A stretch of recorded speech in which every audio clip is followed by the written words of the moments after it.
A single child could quietly change the fate of a woman who once had no place in the world she lived in. In Tudor courts, a mistress was expected to remain invisible, her life confined to private rooms and fragile affection that could disappear at any moment. Yet when a son was born, the rules of that hidden life began to shift in ways few people truly noticed. What started as secrecy slowly grew into influence, and the quiet routines of one household began to connect with the powerful structures of family and lineage. Tonight, we step inside that silent transformation and follow how a child turned a forgotten woman into part of a lasting bloodline. So, before you feel comfortable, take a moment to like the video and subscribe to the channel. Only if your heart truly wants to. If you do like it, leave a little comment letting me know what time it is where you are. Now, dim the lights. Adjust the pillow to fit your head. Maybe turn on a fan to create a relaxing atmosphere. And let's begin this journey together tonight. If someone had quietly observed the quieter sections of a Tudor palace after dusk, they might have noticed certain doors that were rarely mentioned in official records of the household. Behind those doors lived women whose presence was understood, but seldom acknowledged openly. They were not wives, not noble ladies of the court, and yet they existed within the walls of power in a way that was both close and strangely invisible. This was the uncertain position of a Tudor mistress. Her life unfolded almost entirely within private spaces. While noble wives attended banquets, ceremonies, and religious services beside their husbands, the mistress remained within smaller rooms, tucked away from the public life of the household. Her world was contained within corridors that servants used quietly, staircases that avoided the main halls, and chambers that offered comfort but never true belonging. Nothing about her presence was official. There were no vows spoken before witnesses, no church blessing to confirm the relationship, and no alliance between families that would secure her future. In the eyes of Tudor law and society, she remained simply a woman whose life happened to intersect with a powerful man. The relationship could be intense, affectionate, even generous, but it existed outside every formal structure that governed the court. Yet within the privacy of those rooms, her presence could matter greatly. The rhythm of her daily life reflected this delicate balance between closeness and invisibility. Mornings were often quiet. A servant might bring water for washing, of fresh linen, and simple food. After that came the slow rituals of appearance, choosing gowns, arranging hair, adjusting jewelry so that every detail suggested grace without inviting attention. Beauty carried practical importance in this world. For a mistress, appearance was not merely vanity. It was part of the fragile structure that kept her life stable. Admiration maintained affection, and affection sustained her position. Maintaining that admiration required patience and care. Because courts were places where attention shifted easily, much of her day passed in waiting. She might read letters, sit beside a narrow window, or speak quietly with a trusted servant. The rooms themselves could be comfortable enough. A velvet cushion on a chair, a carved chest beside the bed, perhaps a mirror framed in polished metal. These objects suggested generosity from the man who provided them, but they never represented ownership. Everything in her life belonged to someone else. Unlike a wife, she possessed no legal claim to property connected to the relationship. Gifts might appear from time to time: a gown, a purse of coins, a necklace, perhaps even a small allowance if the man was generous. But these offerings depended entirely on his mood and affection. A mistress lived through favor rather than rights. This created a quiet tension beneath the calm appearance of her life. The same affection that filled her rooms with comfort could disappear without warning. Courts were environments where beauty attracted attention quickly, but rarely held it forever. New faces arrived often, and admiration moved easily from one person to another. Many women understood this without needing to speak about it. They lived with an awareness that their position existed only as long as someone wished it to exist. The man whose visits filled those rooms with warmth could just as easily stop visiting. No announcement would explain the change. The household would continue its routines as if nothing had happened. Only the silence behind that door would reveal the truth. From the outside, such a life might appear comfortable. Fine clothing, a private apartment, and the attention of a powerful figure could seem like fortune. Yet beneath that appearance lay constant uncertainty. Everything rested on emotion rather than structure, and emotion was never permanent. Because of this, the influence of a Tudor mistress rarely extended beyond the bedchamber. Inside that private space, she could be admired, desired, and treated with affection. Outside it, the larger world of Tudor power continued to operate through marriage, inheritance, and family alliances. Those systems protected wives and legitimate children. The mistress remained outside them, connected only through personal attachment. Her life existed entirely within that fragile boundary. But within such an arrangement, one event had the power to alter the balance in ways neither secrecy nor affection could fully control. A child. And when that child began as a hidden pregnancy within those quiet rooms, the private world of a Tudor mistress could slowly begin to change. The life of a Tudor mistress rested quietly inside private rooms where affection determined everything. Yet beneath that fragile routine, a little and dangerous possibility could begin to grow. And once a hidden pregnancy entered that silent chamber, the calm rhythm of her days would no longer remain entirely in her control. The daily life of a Tudor mistress unfolded quietly within a narrow world defined by patience, preparation, and careful restraint, while the public life of the court moved through banquets, ceremonies, and political conversations. Her existence remained mostly confined to private rooms, where time passed slowly and without clear structure.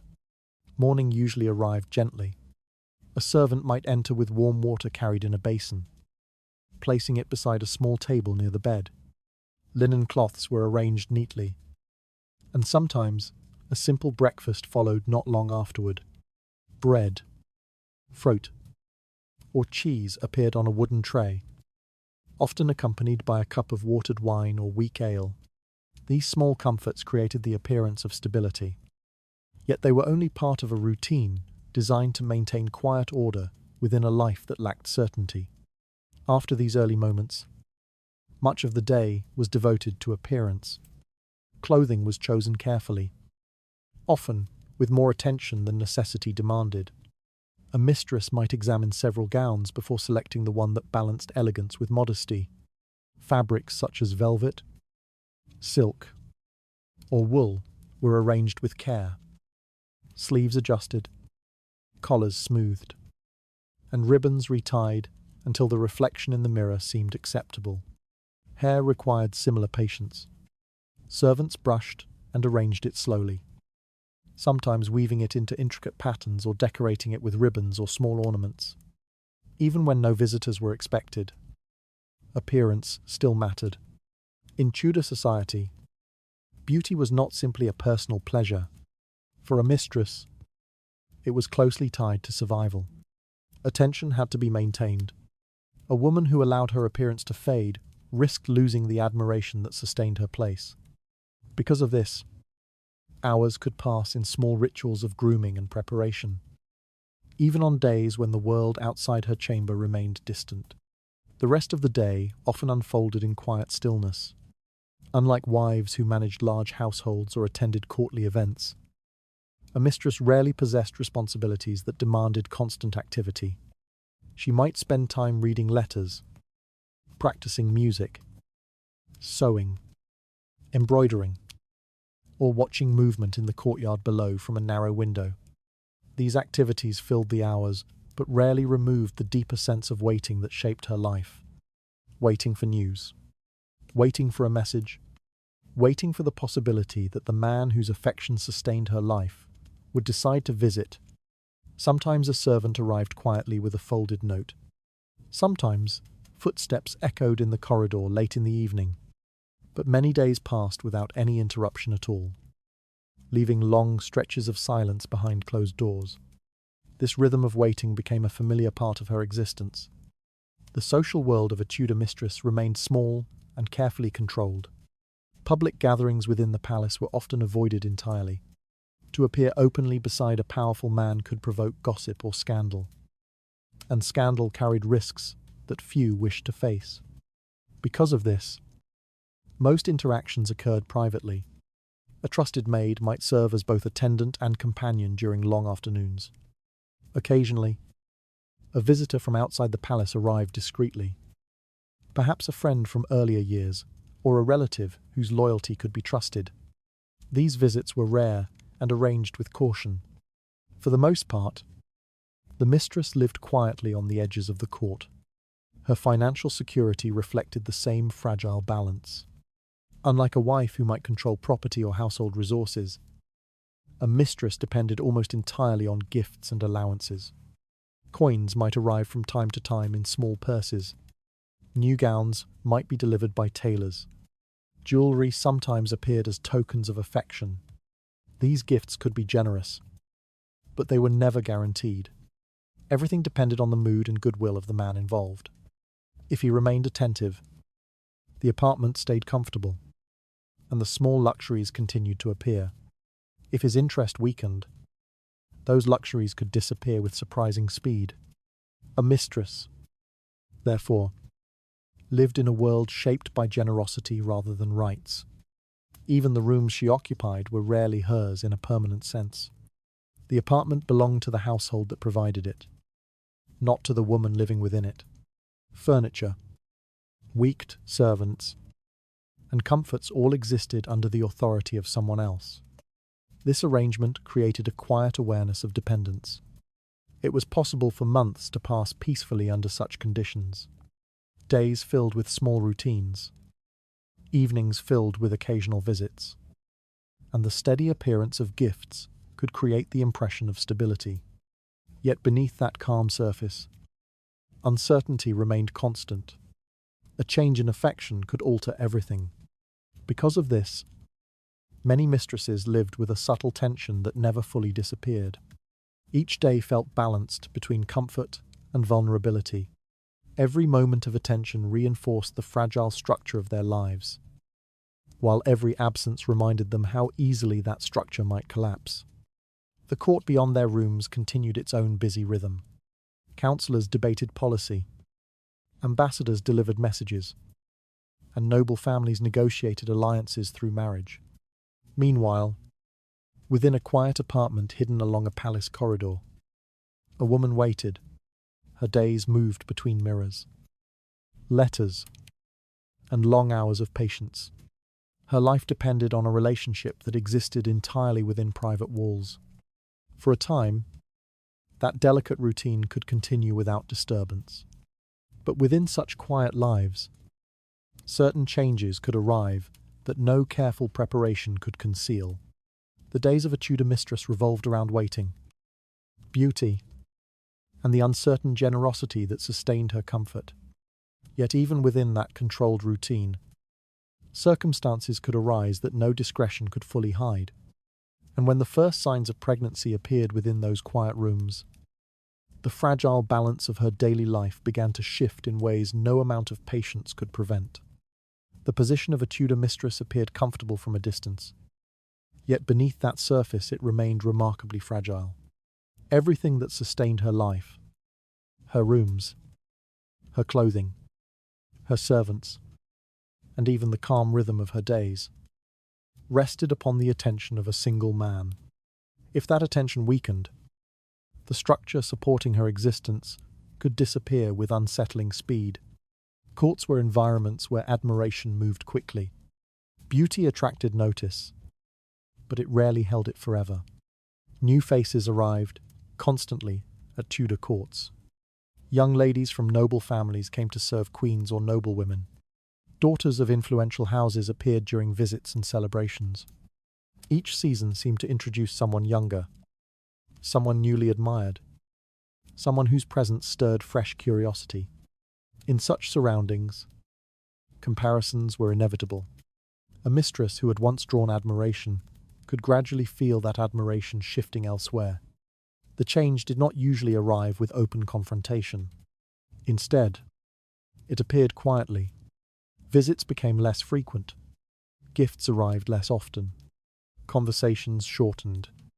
The signs were subtle at first, yet they carried a clear message that few mistresses failed to understand. Favor was moving. Unlike a wife, a mistress possessed no protection against that change. Marriage created obligations supported by family alliances, property arrangements, and social expectations. Even unhappy marriages carried certain responsibilities that society recognized. A husband could not easily dismiss a wife without consequences. A mistress stood outside those protections.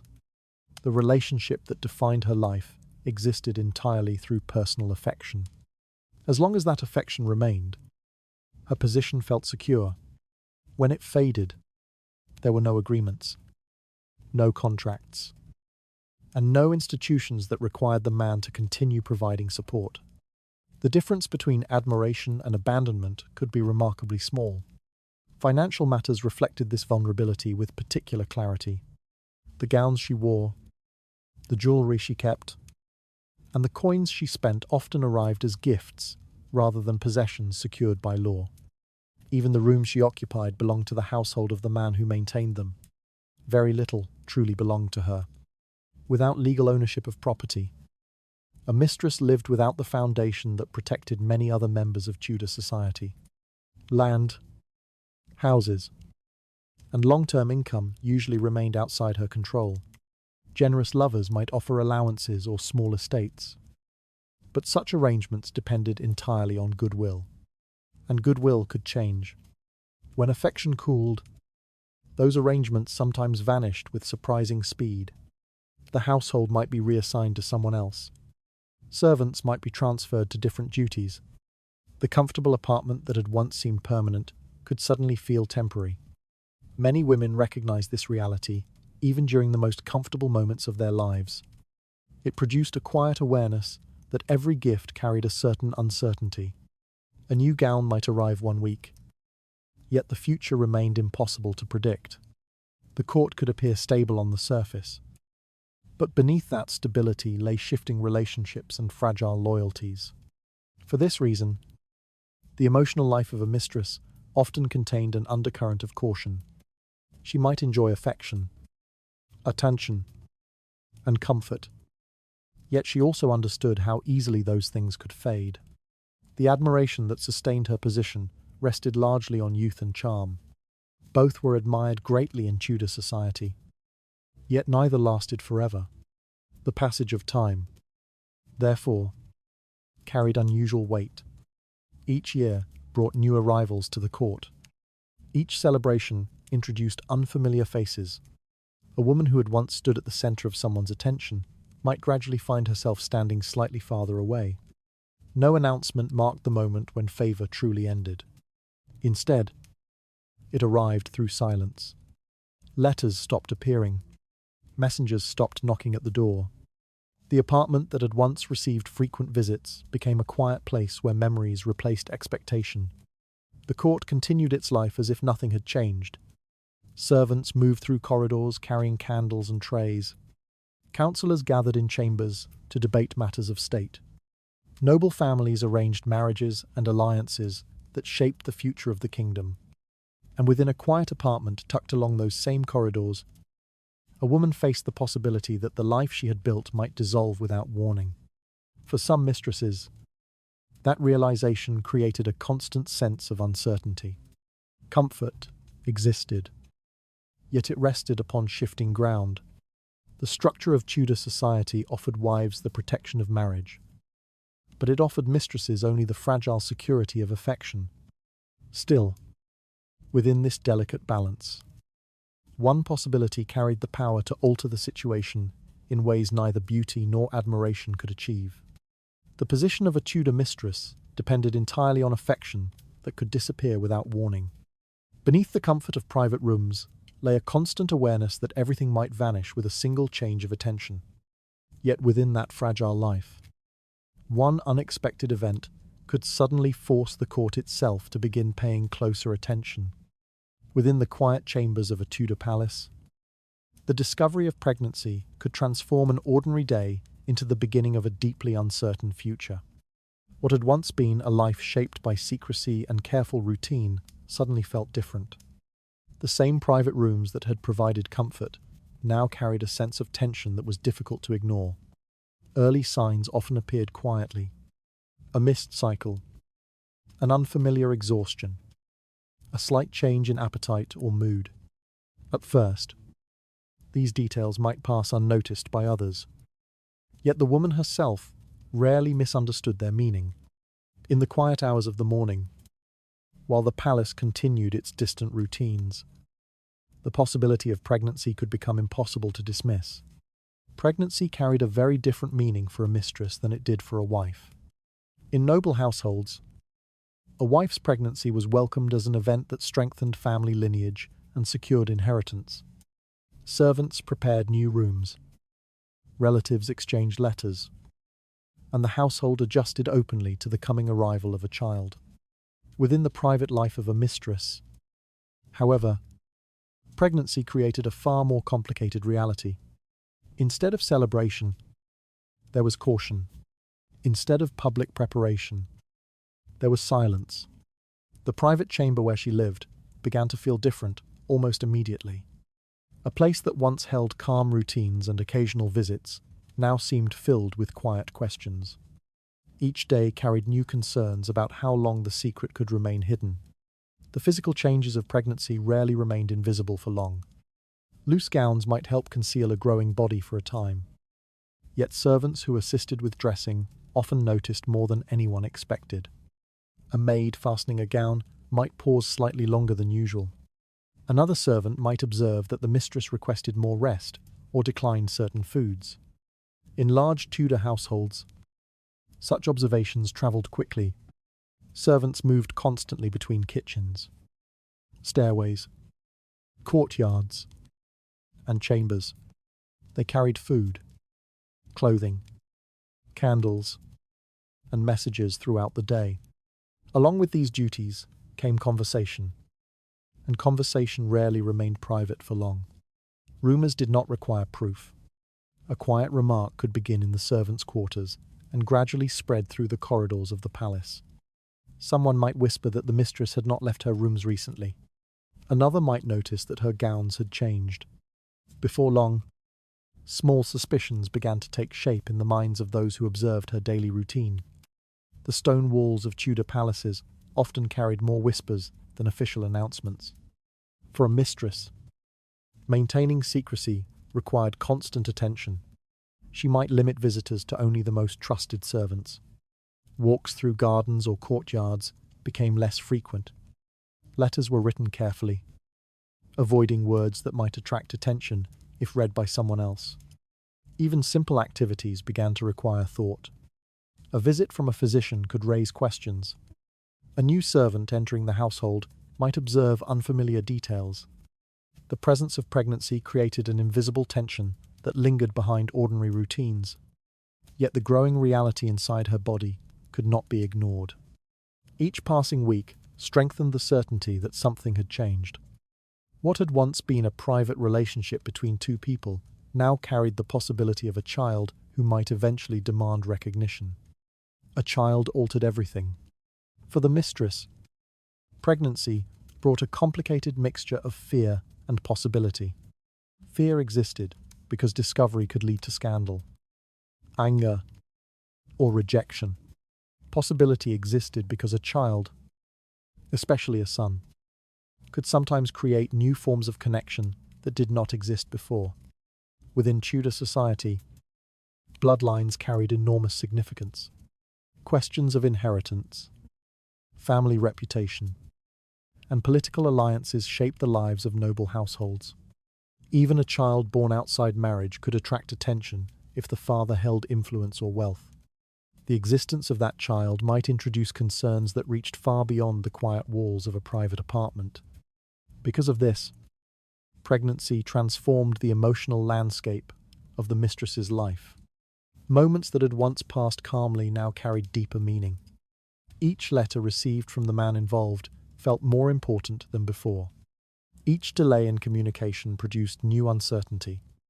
What had once been a relationship based on affection now carried the possibility of responsibility. Meanwhile, life in the palace continued as usual. Servants carried trays through corridors illuminated by candlelight. Councillors gathered in chambers to discuss matters of governance. Noble families arranged marriages that strengthened alliances across the kingdom. Yet within a single quiet room hidden among those busy halls, a secret was slowly growing. The mistress, who had once measured her life by attention and affection, now faced a future that no longer depended entirely on beauty or charm. Pregnancy had introduced a new reality that neither secrecy nor routine could completely control. The private chamber remained quiet, but its silence had changed. Every sound in the corridor seemed sharper. Every whisper carried the possibility of discovery. The calm rhythm of her earlier life had begun to unravel in subtle but unmistakable ways. A pregnancy turned a hidden relationship into something far more difficult to conceal. The private chamber that once protected secrecy began to feel filled with anxious silence and cautious conversations. And once the powerful man at the center of that relationship learned the truth, the quiet balance of the household could shift in ways no one had fully prepared for. Pregnancy within the life of a Tudor mistress rarely unfolded in the open. Instead, it became a quiet secret that had to be protected carefully within the narrow boundaries of private rooms. What had begun as a private relationship now carried physical signs that could not remain hidden forever. And every passing day demanded greater caution. The first challenge was the body itself. Changes appeared gradually, but persistently. Clothing that once fit comfortably began to feel tight. Movements that once felt effortless required more care. A woman who had once spent hours preparing her appearance now faced the delicate task of disguising the very changes that threatened to reveal her secret. Loose gowns became essential. Layers of fabric that once served decorative purposes now offer practical protection. Heavier sleeves, flowing skirts, and carefully arranged shawls could soften the outline of a changing figure. Mirrors that once reflected beauty now became tools of calculation, helping her determine whether the secret remained concealed from the eyes of others. Yet clothing alone could not guarantee safety. Servants were always present within Tudor households, and they observed more than many masters realized. A maid, helping with dressing, might notice that certain gowns were no longer worn. Another might observe that her mistress required more rest than before, or moved more slowly than usual. Small observations could become dangerous. Within large households, servants shared space in kitchens, corridors, and stairways where conversation flowed easily. Even the most loyal servant could unintentionally reveal something through a careless remark. A single comment about illness or unusual fatigue might travel farther than expected. For this reason, the presence of servants became both necessary and threatening. A mistress depended on them for daily tasks such as dressing, preparing food, and maintaining the apartment. At the same time, those same servants possessed the ability to witness changes that were meant to remain hidden. Trust, therefore, became an important part of survival. Certain servants might be selected carefully, chosen for their loyalty or discretion. Others might be kept at a distance whenever possible. Visits to the chamber were sometimes limited, and unnecessary interactions were avoided to reduce the number of people who might notice subtle details. Still, secrecy remained fragile. Pregnancy unfolded over time, and time rarely cooperated with secrecy. Each passing month brought changes that became harder to disguise. A gown that concealed the body in early weeks might no longer serve the same purpose later. Every month felt like a gamble. A successful day meant that no one asked questions. No suspicious glance lingered too long, and no rumor escaped into the wider household. Yet every day also carried the possibility that something might be noticed. Silence became part of daily life. Conversations with servants were shorter. Visits from acquaintances were limited. Even moments spent walking through gardens or corridors required caution. as too much visibility could invite attention. In many ways, the apartment became both refuge and confinement. Remaining indoors helped maintain secrecy. Yet it also intensified the feeling of isolation. The outside world continued its routines while the mistress lived within a carefully controlled environment where every movement carried risk. At the same time, uncertainty about the future grew steadily. Pregnancy introduced questions that could not be answered easily. Would the child remain hidden? Would the father acknowledge it? Would the household react with quiet acceptance or sudden disapproval? These questions lingered during long evenings, when the palace halls grew quiet. The mistress, who had once spent her days maintaining beauty and waiting for visits, now found herself measuring time differently. Weeks and months became markers of risk, each bringing the pregnancy closer to a moment when concealment might no longer be possible. Yet despite the tension, hope sometimes accompanied fear. A child could introduce possibilities that had never existed before. Within Tudor society, bloodlines carried, meaning that extended beyond personal relationships. Even a child born outside marriage could alter the balance of attention and obligation. But until that future became clear, secrecy remained the only protection available. And so each month passed like a quiet wager against discovery, with every careful step taken to preserve the fragile silence surrounding the growing life within her. Pregnancy within secrecy transformed daily life into a constant effort to hide what could not remain hidden forever. Servants became silent observers whose knowledge could easily escape into the corridors of the palace. Meanwhile, each passing month carried the secret closer to the moment when someone powerful would have to decide how to respond. News of a pregnancy rarely remained hidden forever within a Tudor household. Even when secrecy had been guarded carefully, information had a way of reaching the person whose reaction mattered most. For the powerful man at the center of the relationship, the discovery of a child on the way could bring a sudden shift in thinking that extended far beyond personal affection. Until that moment, the relationship may have existed comfortably within the private world of a bedchamber. It was discreet, manageable, and largely invisible to the political life surrounding him. A pregnancy changed that balance immediately. A child introduced consequences. For a man whose position carried authority, reputation mattered greatly. Tudor society placed enormous importance on honor, lineage, and public appearance. While quiet relationships were often tolerated, a child had the potential to transform something private into a matter of public curiosity. The first reaction was often concern, not necessarily anger, and not always rejection, but a careful awareness that the situation required attention. The man now had to think about how the existence of the child might affect his standing among peers, family members, and political allies. Questions appeared quickly. Would the pregnancy remain secret long enough to avoid scandal? Would servants begin whispering about it? Could rivals use the situation to damage his reputation? Tudor courts were environments where information travelled quickly, and even small rumours could grow into larger stories. Beyond reputation, the matter of inheritance often came to mind. In a society structured around lineage, the existence of a child could not be ignored easily. Even if the child was born outside marriage, blood still carried significance. Questions might arise about recognition, financial support, or long-term responsibility. These questions required careful thought. If the man already had legitimate heirs, the situation might be treated quietly as a private matter requiring discretion. If heirs were uncertain or alliances fragile, the presence of an additional child could complicate matters further. Political considerations also entered the discussion. Powerful men in Tudor England rarely lived entirely private lives. Their decisions influenced family alliances, estates, and sometimes even royal favour.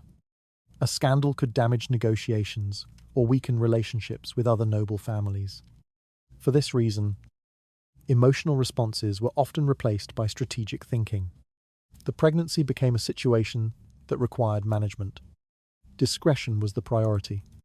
The fewer people who knew the details, the easier it would be to control the narrative surrounding the relationship. Steps might be taken quietly. The mistress could be moved to a different residence where fewer eyes observed her daily life. Loyal servants might be assigned to assist her, chosen carefully for their silence and reliability. Financial support could be arranged more formally to ensure that her needs, and eventually the child's needs, were met without drawing unnecessary attention. These arrangements were rarely discussed openly. They appeared gradually through practical decisions. A new house provided outside the busy palace, additional funds placed in her care, or trusted attendants sent to supervise her comfort. Each action helped maintain stability while keeping the situation away from public view. At the same time, the man often considered the future of the child, even without formal recognition. Many fathers felt some responsibility toward their offspring. Education, financial support, and safe living conditions might all be planned quietly. The child's existence could not be erased, but it could be guided carefully within the boundaries of social acceptance. For the mistress, these decisions shaped the path ahead. The relationship that had once depended entirely on affection now entered a more structured phase. Concern for reputation and inheritance created new responsibilities for the man involved, and those responsibilities sometimes produced unexpected forms of protection. Yet uncertainty remained. The decisions made during those early weeks could determine whether the situation remained calm or developed into a wider problem for the household. The discovery of pregnancy forced a powerful man to balance reputation, inheritance, and political caution. Private affection now had to coexist with careful planning and quiet arrangements. Soon, those arrangements would begin to change the way the mistress herself was treated within the household. After the reality of pregnancy settled into the mind of the powerful man involved, the nature of the relationship often began to shift in subtle but important ways. What had once been a connection sustained mainly by personal affection now required a different kind of attention. The presence of a child introduced responsibilities that could not be managed by emotion alone. Affection still existed, but it was no longer the only factor guiding decisions. In earlier days, visits to the mistress's chamber might have been spontaneous, driven by desire or companionship. Gifts might appear suddenly, offered as expressions of admiration or pleasure. Those gestures belonged to a relationship defined by personal preference. Pregnancy changed that rhythm. A child transformed a private connection into something that demanded careful management. The man now had to think not only about the present moment, but also about the consequences that might follow months or years later.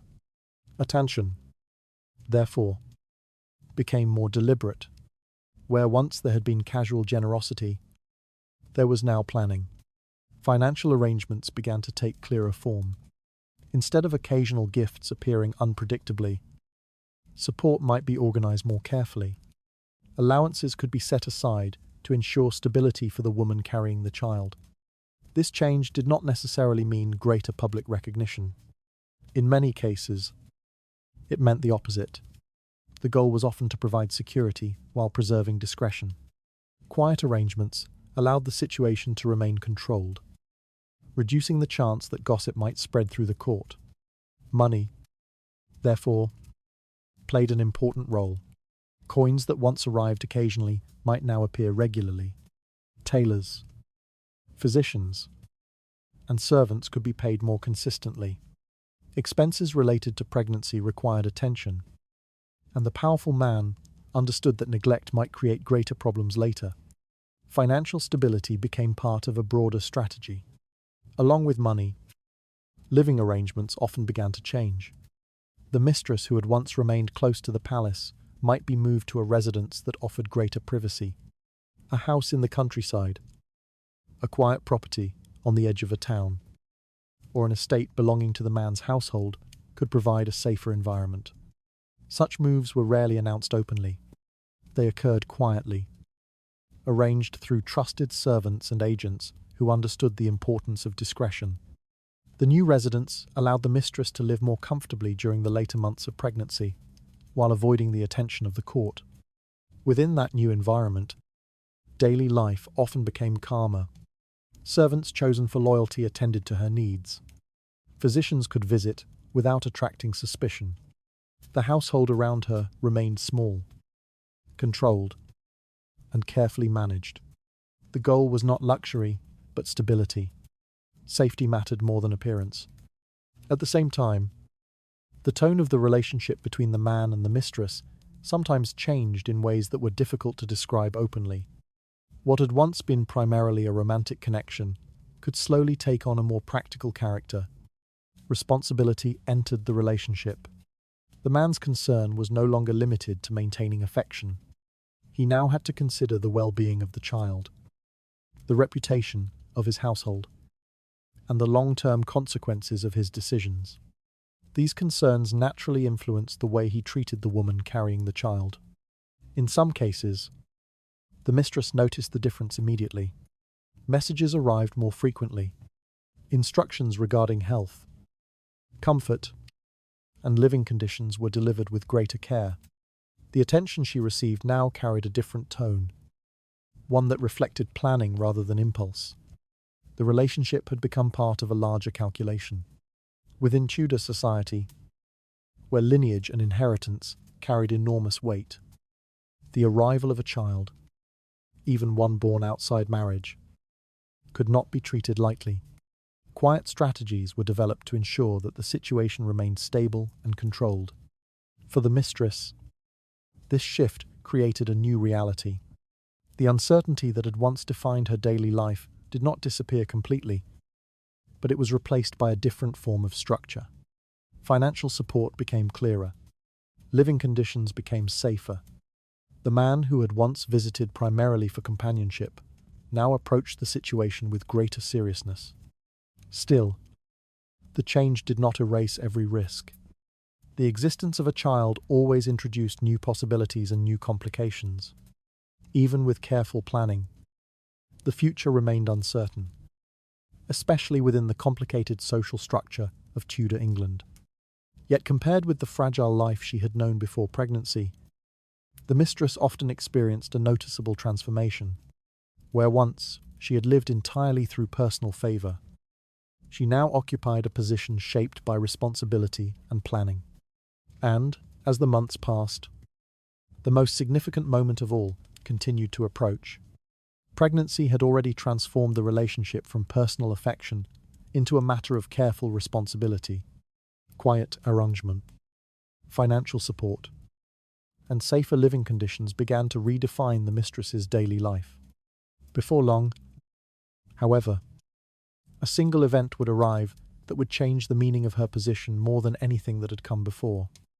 The arrival of a child marked a moment when secrecy could no longer remain entirely intact. For months, the pregnancy had existed as a carefully guarded situation, hidden behind closed doors and managed through quiet arrangements. When the child was finally born, however, the reality of that new life made the relationship impossible to treat as merely private. Birth transformed uncertainty into fact. Within the small residence where the mistress had been living during the later months of pregnancy, the atmosphere changed dramatically. Servants moved with unusual urgency. Midwives whispered instructions, and the quiet rooms that had once protected secrecy now carried the tense energy of anticipation. The birth itself was rarely a calm event.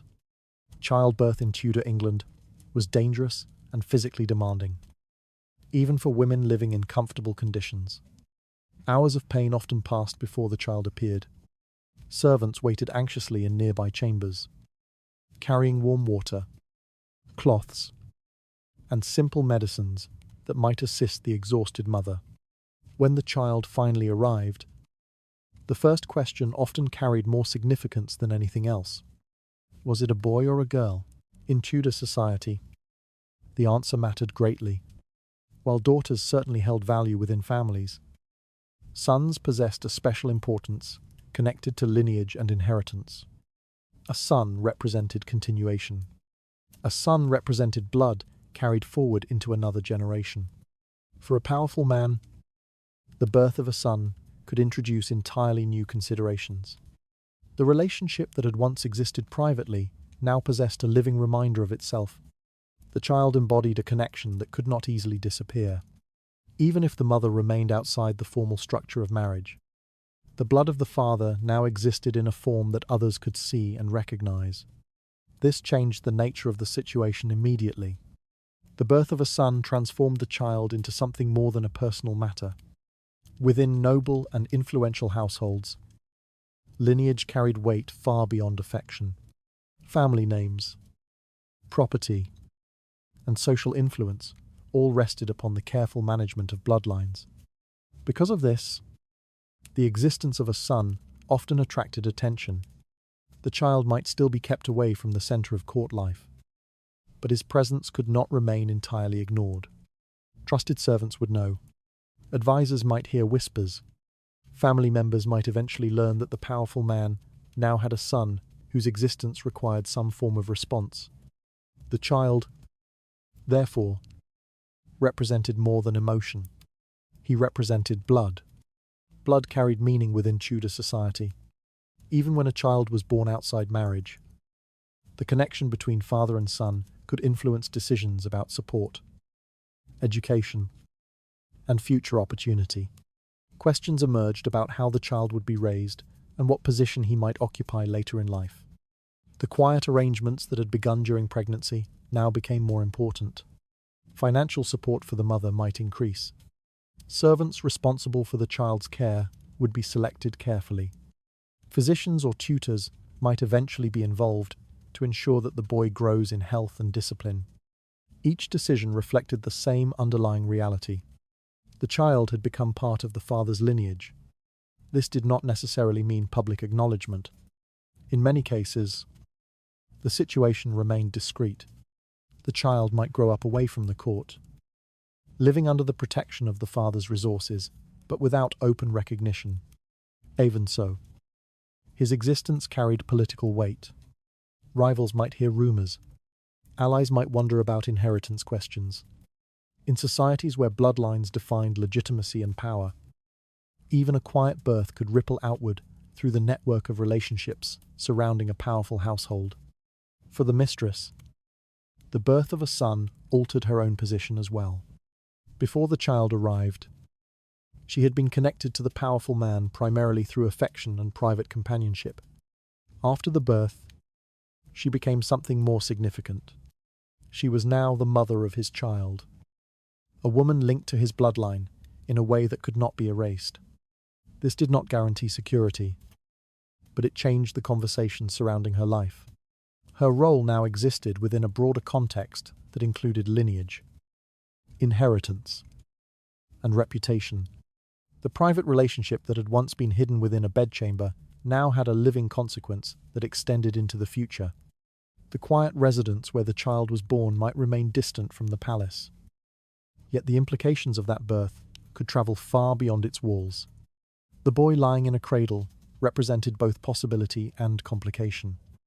The birth of a son transformed a hidden relationship into something that carried the weight of blood and lineage. What had once been a private secret now existed as a living connection to a powerful man's family line.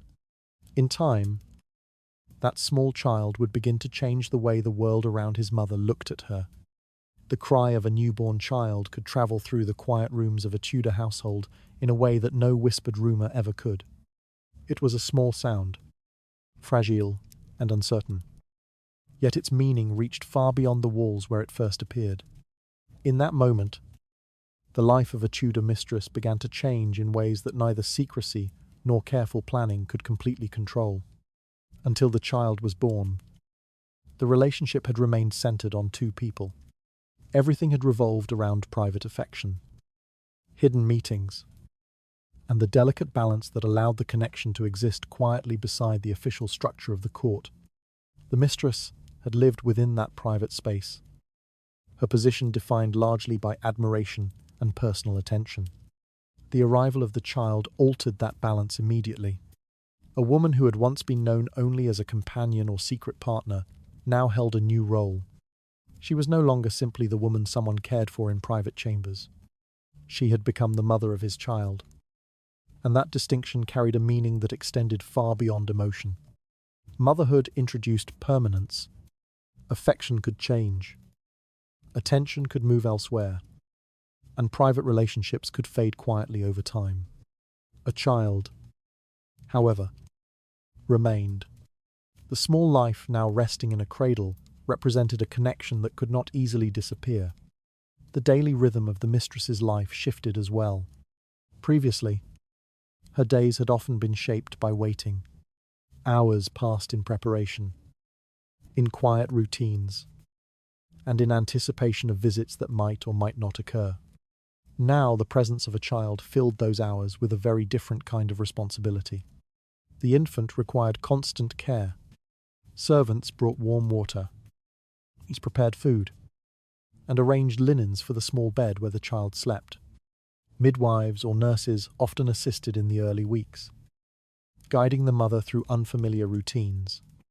The quiet apartment that had once been defined by calm anticipation now carried the soft sounds of a household centered around a newborn. Night brought little rest. Infants cried without regard for schedules or comfort. The same chambers that once hosted secret meetings now echoed with the small voice of a child demanding attention. Sleep became irregular, and the mistress found her life adjusting to rhythms she had never experienced before. Yet, the transformation extended beyond daily routine. Within Tudor society, the birth of a son carried a particular significance.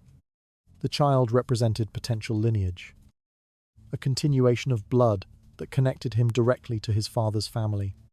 Even if the relationship between the parents remained unofficial, the existence of that son could not easily be ignored. This changed how others viewed the woman who had given birth to him.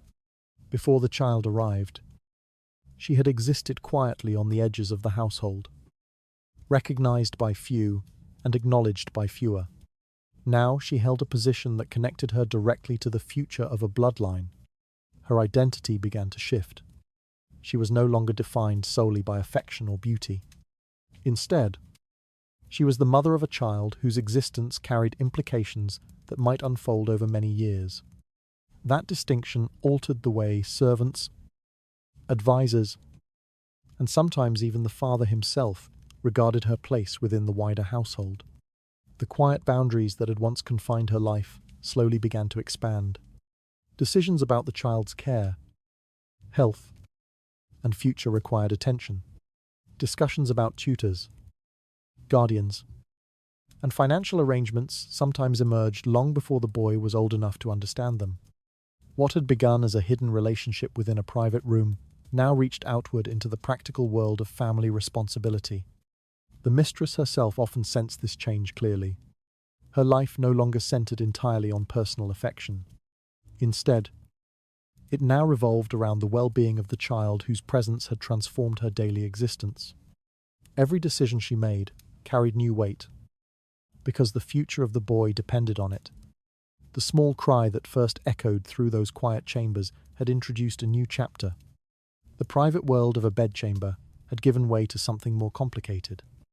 Within Tudor society, where family structure and inheritance shaped the lives of powerful households, a child could shift relationships in ways that few people anticipated. The birth of the child replaced quiet secrecy with a new rhythm built around care and responsibility. The woman who had once lived only within private affection now carried the identity of a mother connected to a powerful bloodline. Soon, that new identity would begin to influence where she lived and how her life was arranged within the wider household. Life within the quiet residence began to change almost immediately after the child was born. What had once been a private space defined by secrecy and anticipation slowly turned into a small household organized around the needs of a newborn. The woman who had previously measured her days by attention and affection now found her time governed by something far more constant. Motherhood introduced a new rhythm. Feeding, resting, and caring for the infant filled the hours that had once passed quietly in waiting. A mistress who had once arranged her day around grooming, letters, and the possibility of evening visits now woke during the night to soothe a restless child. The calm stillness that had characterized her earlier life was gradually replaced by the steady routine of caring for someone completely dependent on her presence. The change was both practical and emotional. Newborn children required warmth, nourishment, and constant supervision. Nurses or servants often helped with some of these responsibilities, but the mother herself remained the center of the child's early life. Her movements, her voice, and even the quiet comfort of her presence became part of the infant's world. Because of this, the structure of the day shifted. Morning no longer began with long hours devoted to appearance. Instead, the earliest moments of the day might involve feeding the child or checking that he rested comfortably in his cradle. Servants continued their tasks as before, bringing water and food. Yet their work now revolved partly around the needs of the infant. The mistress who had once waited for visitors now found herself responding to cries. Night carried similar changes. The silence that had once filled her chambers after dark was now interrupted by the restless sounds of a child waking unexpectedly. Sleep arrived in shorter intervals, and long evenings once spent in anticipation were replaced by quiet moments spent calming the infant in dim candlelight. These small routines gradually reshaped her sense of purpose. Earlier in her life, much of her attention had been directed toward maintaining affection. Beauty, charm, and patience had been the tools that preserved her place within the fragile structure of a private relationship. With the birth of the child, those priorities began to shift. The future of the boy required consideration. Feeding and clothing were only the beginning. As the days passed, thoughts about his upbringing began to appear naturally. Where would he live as he grew older? What kind of education would he receive? Who would help guide his development into adulthood? These questions marked a quiet transformation in her thinking. Instead of focusing only on the present, she began to imagine years ahead. Decisions that once concerned only her comfort now carried consequences for another life. The small boy sleeping in the cradle represented a future that extended far beyond the walls of the room where he had been born. Responsibility slowly replaced uncertainty. The mistress, who had once lived almost entirely through the moods and attention of a powerful man, now found herself making decisions that centered on the well-being of the child. That change created a different kind of stability within her daily routine. Her world also began to widen slightly. Although the relationship with the father remained important, the presence of the child brought other people into her life. Nurses, attendants, and occasionally tutors or advisors might become involved in discussions about the boy's care. These individuals formed a small circle of people whose work supported the child's growth. Through them, the mistress began to build quiet social connections. These connections did not resemble the public alliances formed through marriage, yet they still created a network of assistance and support. The child stood at the center of these relationships, drawing people together through shared responsibility for his development. The environment of the household reflected these changes as well. Rooms that had once contained only furniture and personal belongings now held cradles, linens, and small items intended for the infant's care. Servants moved through the chambers carrying blankets, warm water, and simple medicines. The quiet apartment had slowly begun to resemble a modest family home. In this new environment, the identity of the mistress evolved. She remained the woman connected to a powerful man through affection. Yet that description no longer defined her completely.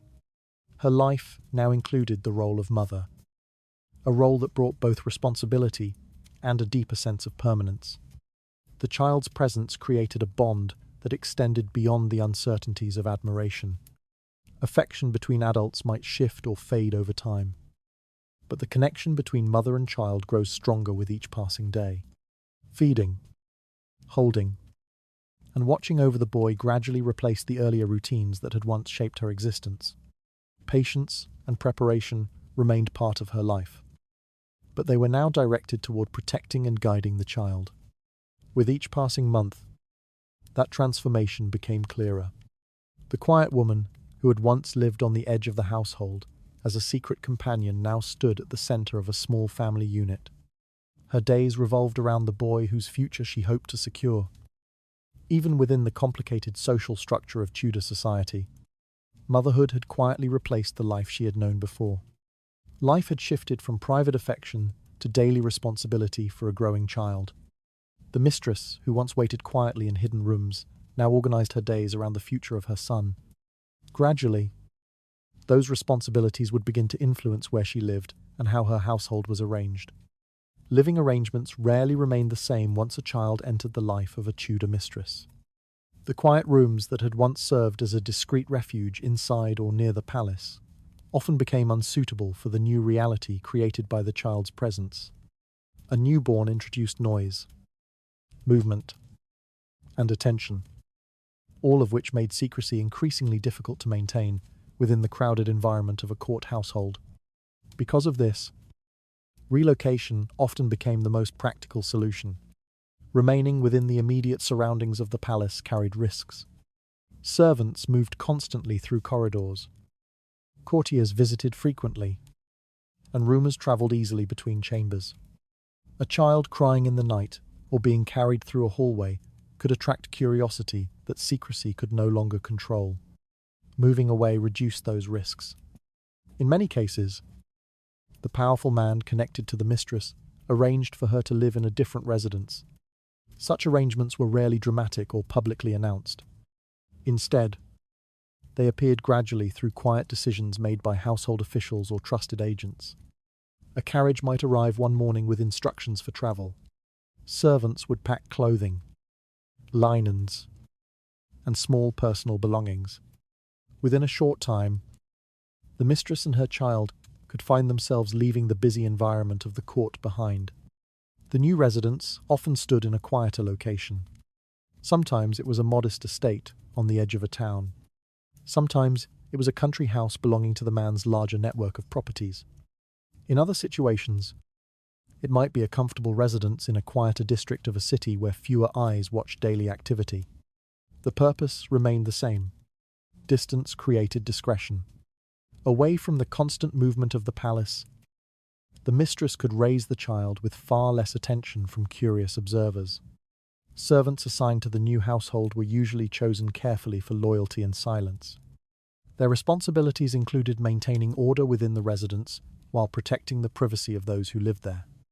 The house itself often reflected a careful balance between comfort and restraint.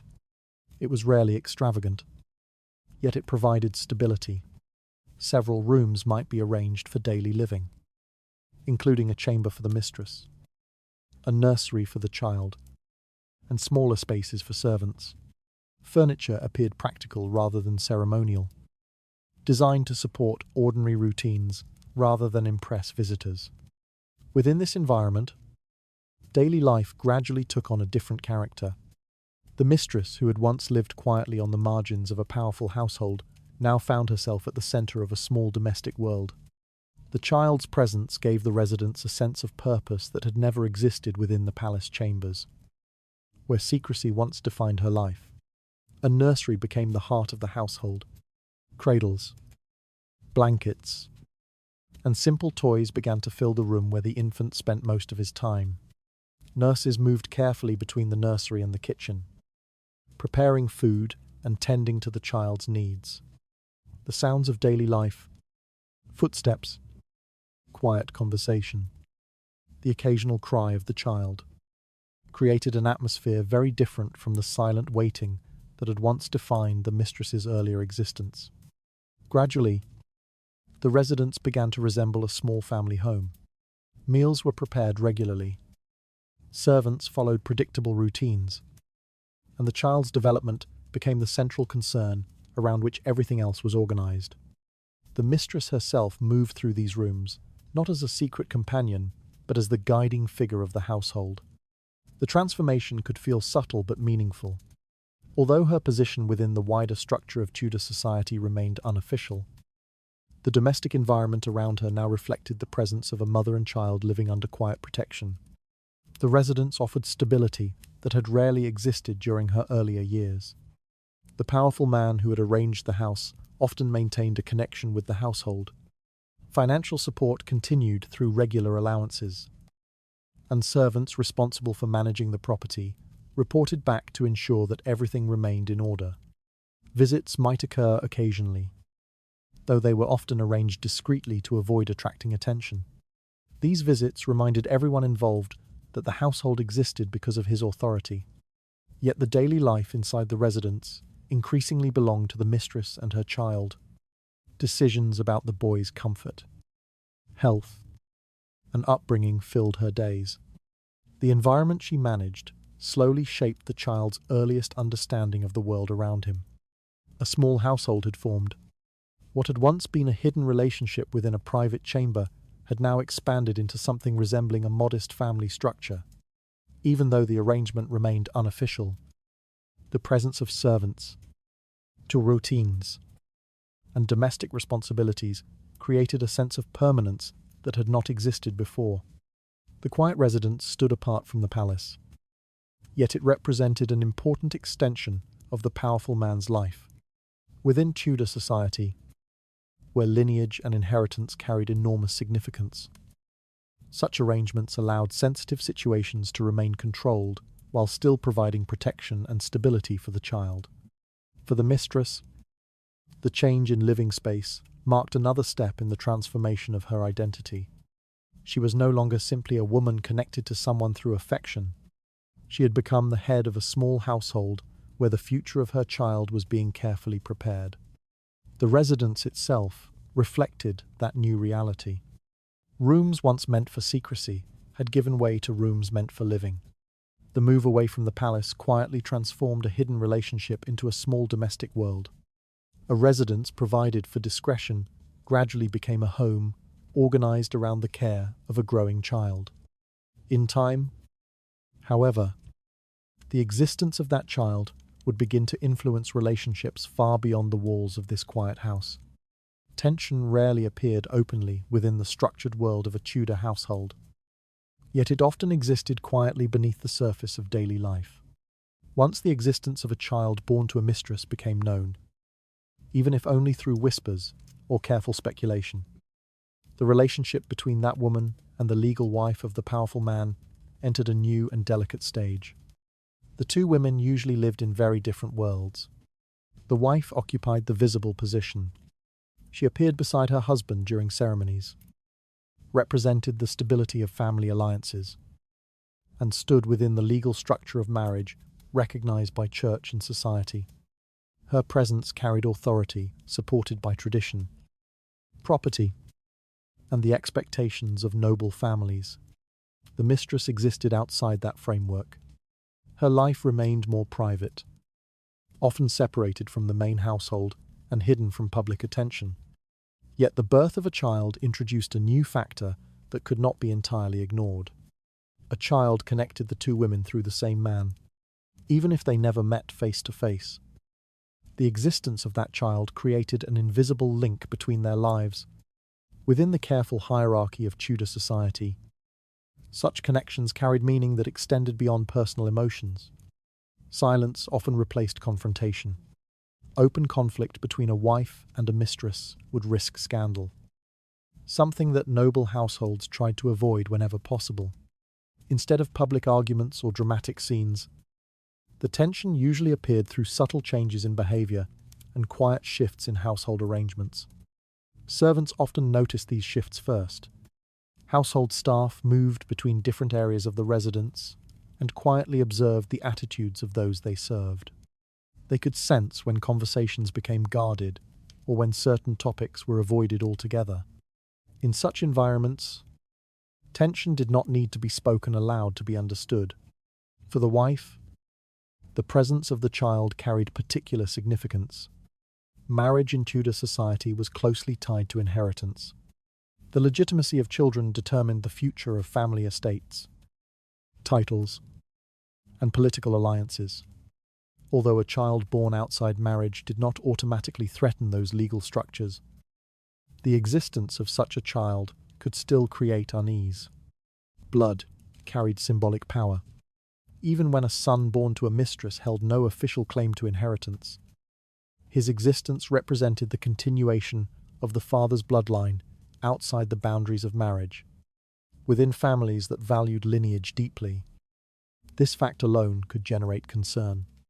The wife might worry about how the child would be treated. Would he receive education and financial support? Would the father show him unusual favor? Could affection toward the boy influence decisions about property or responsibility in the future?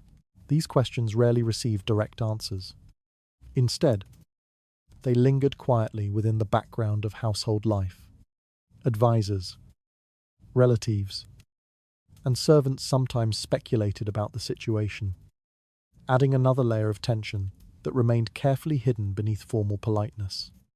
At the same time, the mistress herself understood the delicate nature of this balance. Her child's existence provided a form of connection to the powerful man that she had never possessed before. Yet that same connection also placed her in a position where caution remained necessary. Drawing too much attention to the child could provoke resentment or suspicion within the wider family structure. Discretion, therefore, remained essential. The boy might grow up away from the central court environment, receiving education and support in quieter locations where his presence caused less disturbance. Such arrangements allowed the household to maintain outward stability while acknowledging the child's existence privately. Even with these precautions, the emotional landscape surrounding the situation remained complex. The wife represented legitimacy and social order. The mistress represented a relationship that had unfolded outside those structures. The child, standing between these two worlds, embodied both connection and tension. Within Tudor society, where lineage and inheritance shaped nearly every aspect of noble life, this situation carried implications that extended far into the future. Family advisors sometimes monitored such circumstances carefully. They understood that disputes over inheritance had the potential to disrupt alliances and weaken powerful households. Even when the law favored legitimate heirs, the presence of other children could complicate family dynamics in subtle ways. Because of this, the existence of the boy remained both acknowledged and controlled. Support might be provided quietly, but recognition was often limited. The goal was to preserve the stability of the official family while managing the consequences of the private relationship that had produced the child. For the mistress, this environment required careful balance. She now occupied a position that connected her life to the larger structure of the household in ways that had not existed before. Her role as mother gave her new importance. Yet it also placed her within a delicate web of relationships shaped by power, reputation, and inheritance. The child who slept peacefully in his cradle represented both opportunity and uncertainty. His existence strengthened the bond between father and mother. Yet it also reminded the household that the boundaries between private affection and family structure were never entirely separate. Quiet tension, therefore, continued to exist beneath the surface of daily life.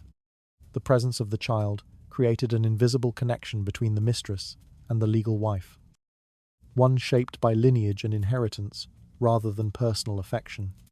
Beneath the calm appearance of household order, the boy's existence introduced questions that few people wished to discuss openly. Before long, those questions would begin to influence how the wider court viewed both the mother and the child. Perception within a Tudor court could change quietly yet profoundly. When new circumstances altered the balance of relationships surrounding a powerful household, the birth of a son to a mistress created exactly such a moment. A woman who had once existed on the edges of attention suddenly occupied a place that could not be dismissed quite so easily. Before the child arrived, many people within the court regarded the mistress as a temporary presence. Courts were accustomed to such arrangements.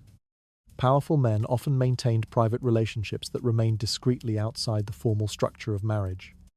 As long as those relationships stayed hidden within private chambers, the wider household rarely concerned itself with them. The woman involved might attract curiosity for a short time, but curiosity usually fades. Without a lasting connection to the family structure, she remained what many observers quietly considered a passing figure. Servants knew her. A few courtiers might whisper about her, yet her existence rarely influenced the larger conversations of the court. The birth of a son began to change that perception. A child created permanence where there had previously been only private affection, even when the relationship between the man and the mistress remained unofficial. The presence of a boy connected to the household by blood carried weight that observers could not entirely ignore. Bloodlines mattered deeply in Tudor society.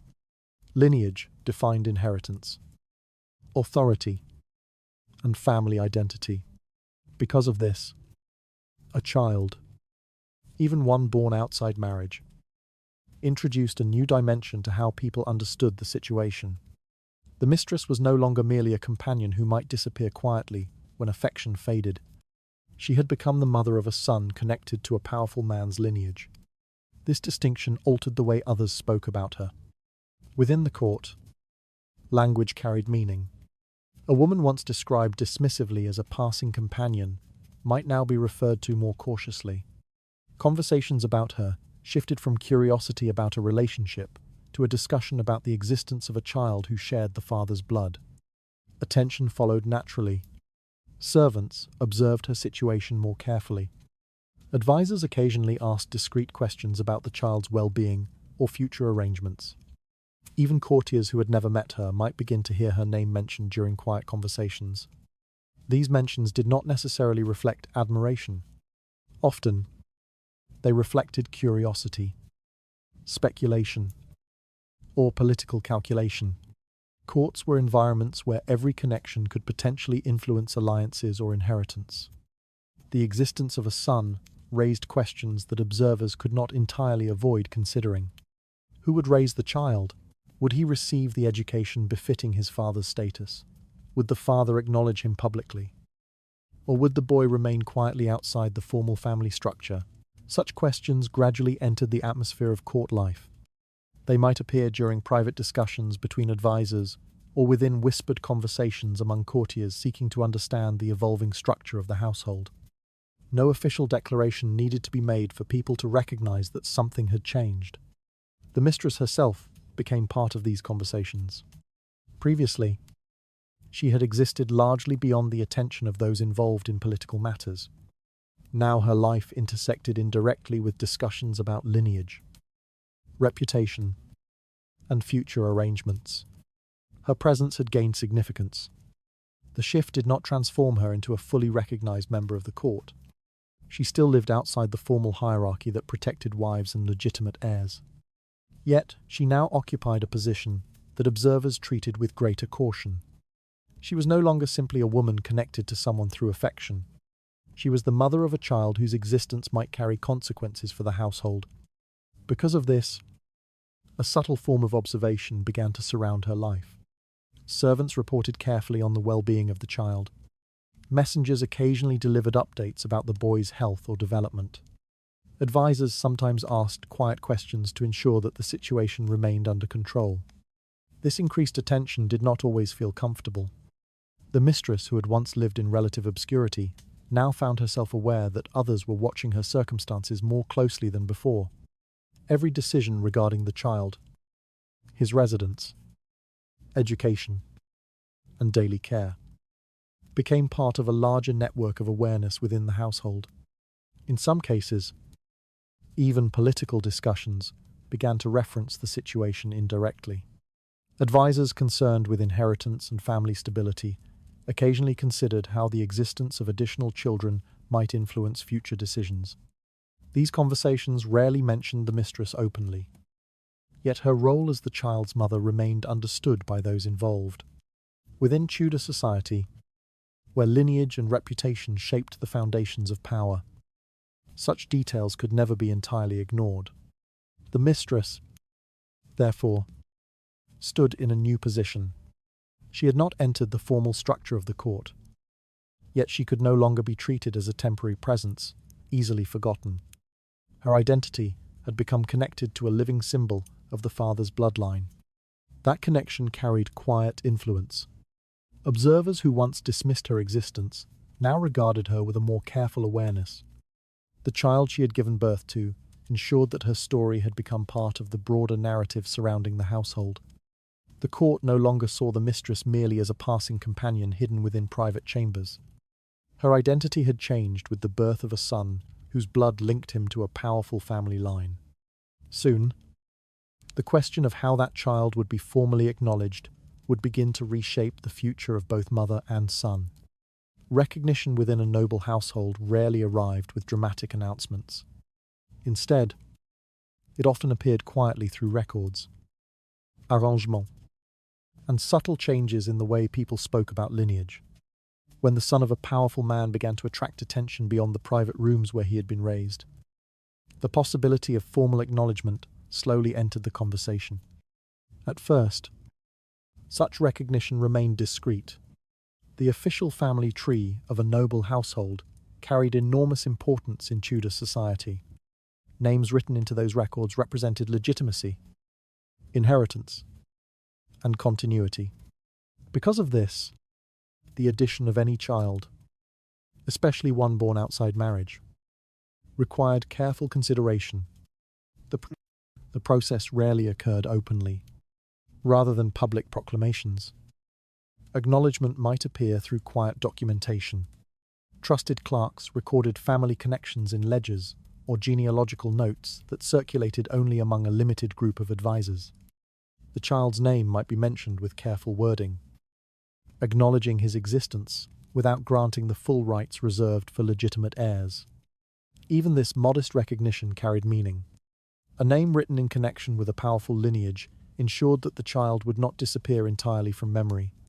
It created a record that confirmed the bond of blood between father and son, even if the social position attached to that bond remained carefully limited.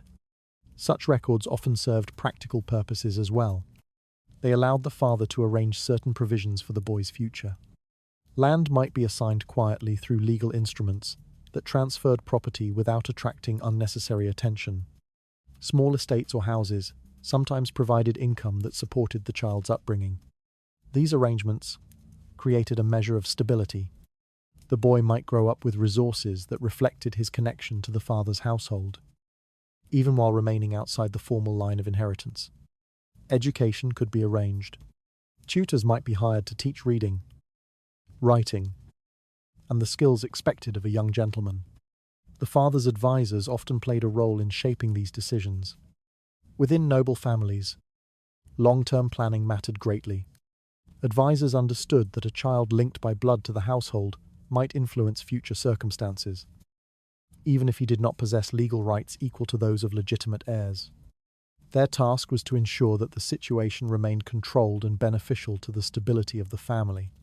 Sometimes, this planning included titles of lesser importance.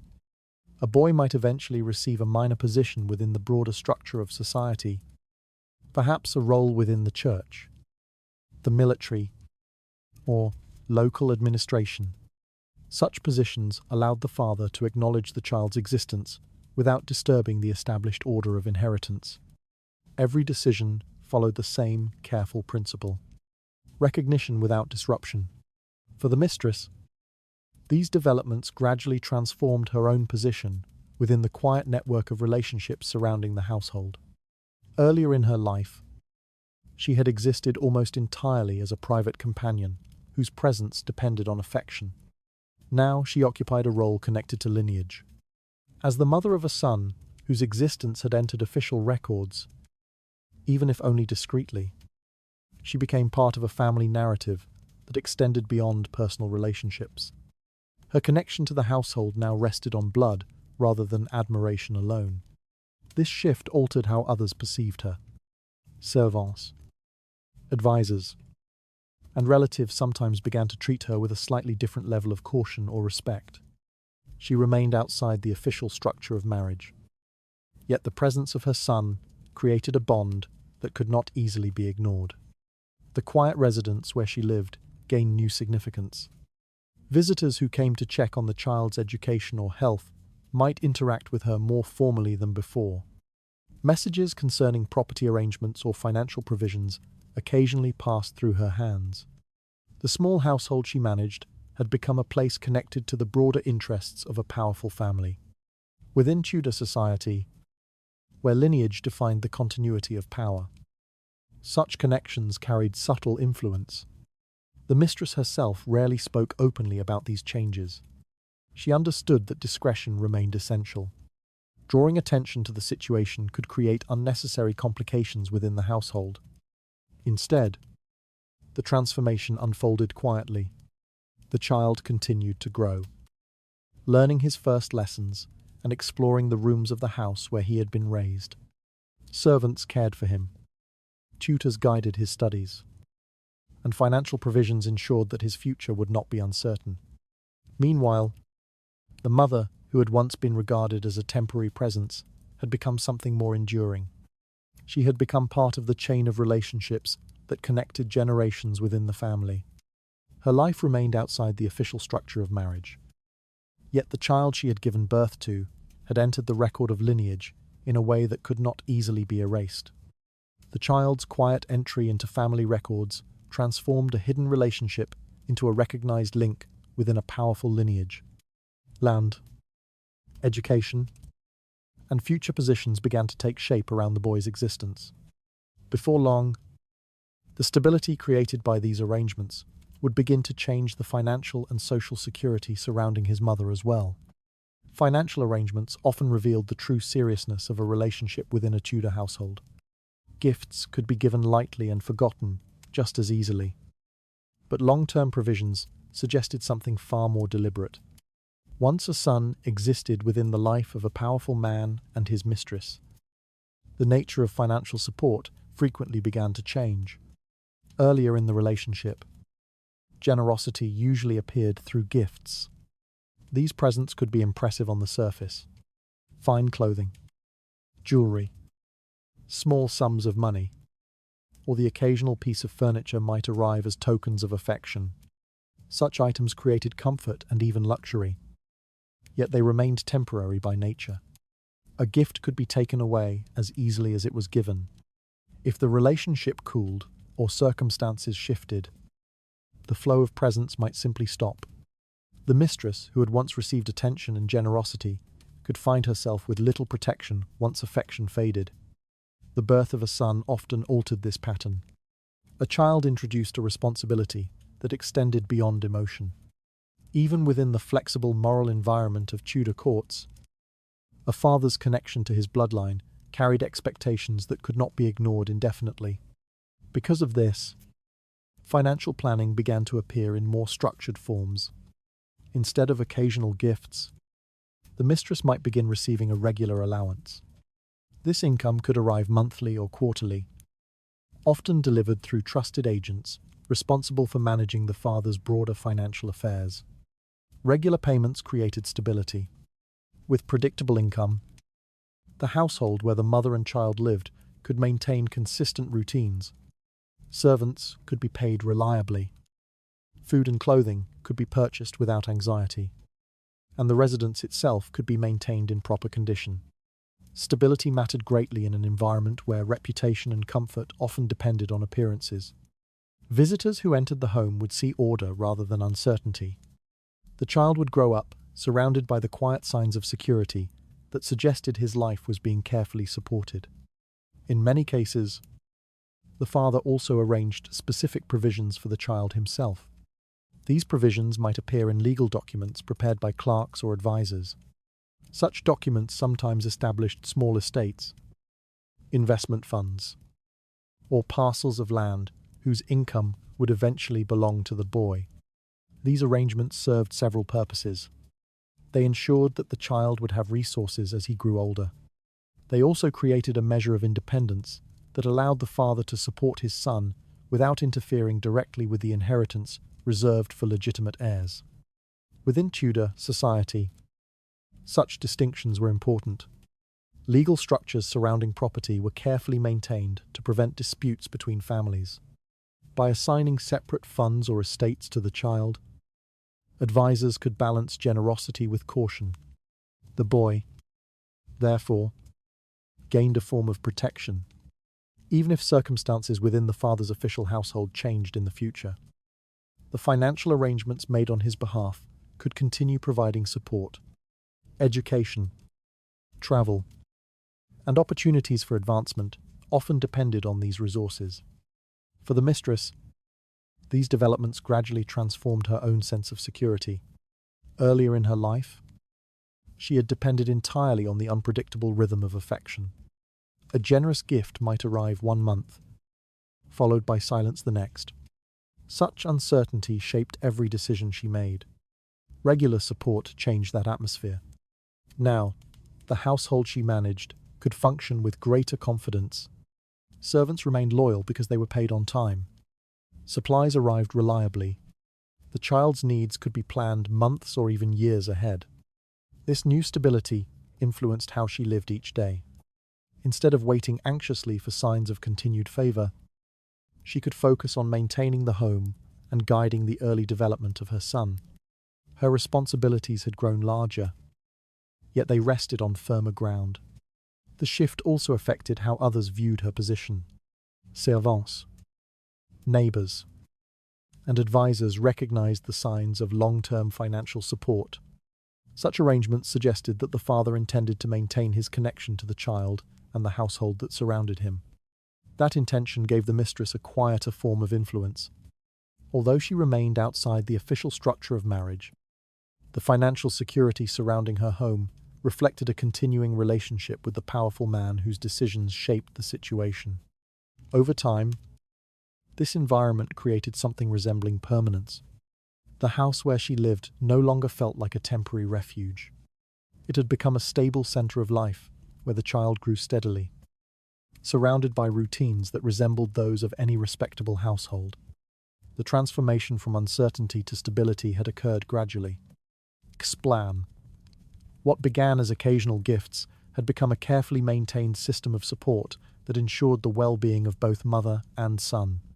Steady financial support replaced the fragile generosity that had once defined the mistress's life. Resources set aside for the child created a foundation of stability that extended beyond personal affection. Yet, even with this security in place, the daily rhythm of life inside the household was about to change in ways neither mother nor child had experienced before. Daily life inside the quiet residence gradually took on a different rhythm once the child grew beyond infancy. Earlier years had been filled with secrecy, uncertainty, and cautious arrangements made to protect reputation. Now, however, the household began to resemble a functioning domestic world that required constant attention and organization. The mistress, who once lived within the narrow structure of a private relationship, now found herself responsible for something far larger. A child did not simply grow on affection alone. He required care, structure, education, and guidance. Each of these needs created new responsibilities that shaped the mother's daily routine from morning until night. One of the earliest decisions involved choosing the people who would help raise the boy. Within Tudor households, children rarely grew up under the care of their mothers alone. Nurses, attendants, and tutors formed the small network of adults responsible for shaping a child's early development. Selecting these individuals demanded careful judgment. A nurse needed to be reliable and gentle, someone capable of caring for the child's health while maintaining the discretion necessary to protect the household's reputation. Servants working close to the child also needed loyalty, since careless speech could easily carry rumors beyond the walls of the residence. Trust became the most valuable quality in those chosen. The mother learned quickly that the character of the people surrounding her son could influence his future as much as his education. A careless servant might gossip in the marketplace. A careless tutor might neglect the discipline required to prepare the boy for adult responsibilities. Therefore, each appointment required thoughtful consideration. Visitors occasionally arrived carrying recommendations from acquaintances or agents connected to the father's household. These introductions provided options. Yet the final decision often rested with the woman managing the home. Her judgment now carried weight. Once staff were chosen, the next challenge involved organizing their duties within the household. A residence that had once been relatively quiet now required regular coordination. Meals had to be prepared on time. Rooms needed to be cleaned and maintained. The child's lessons required a structured schedule that balanced learning with rest and exercise. Supervising these routines became part of the mother's daily responsibilities. She observed the work of the servants, ensured that supplies were purchased correctly, and addressed problems when they arose.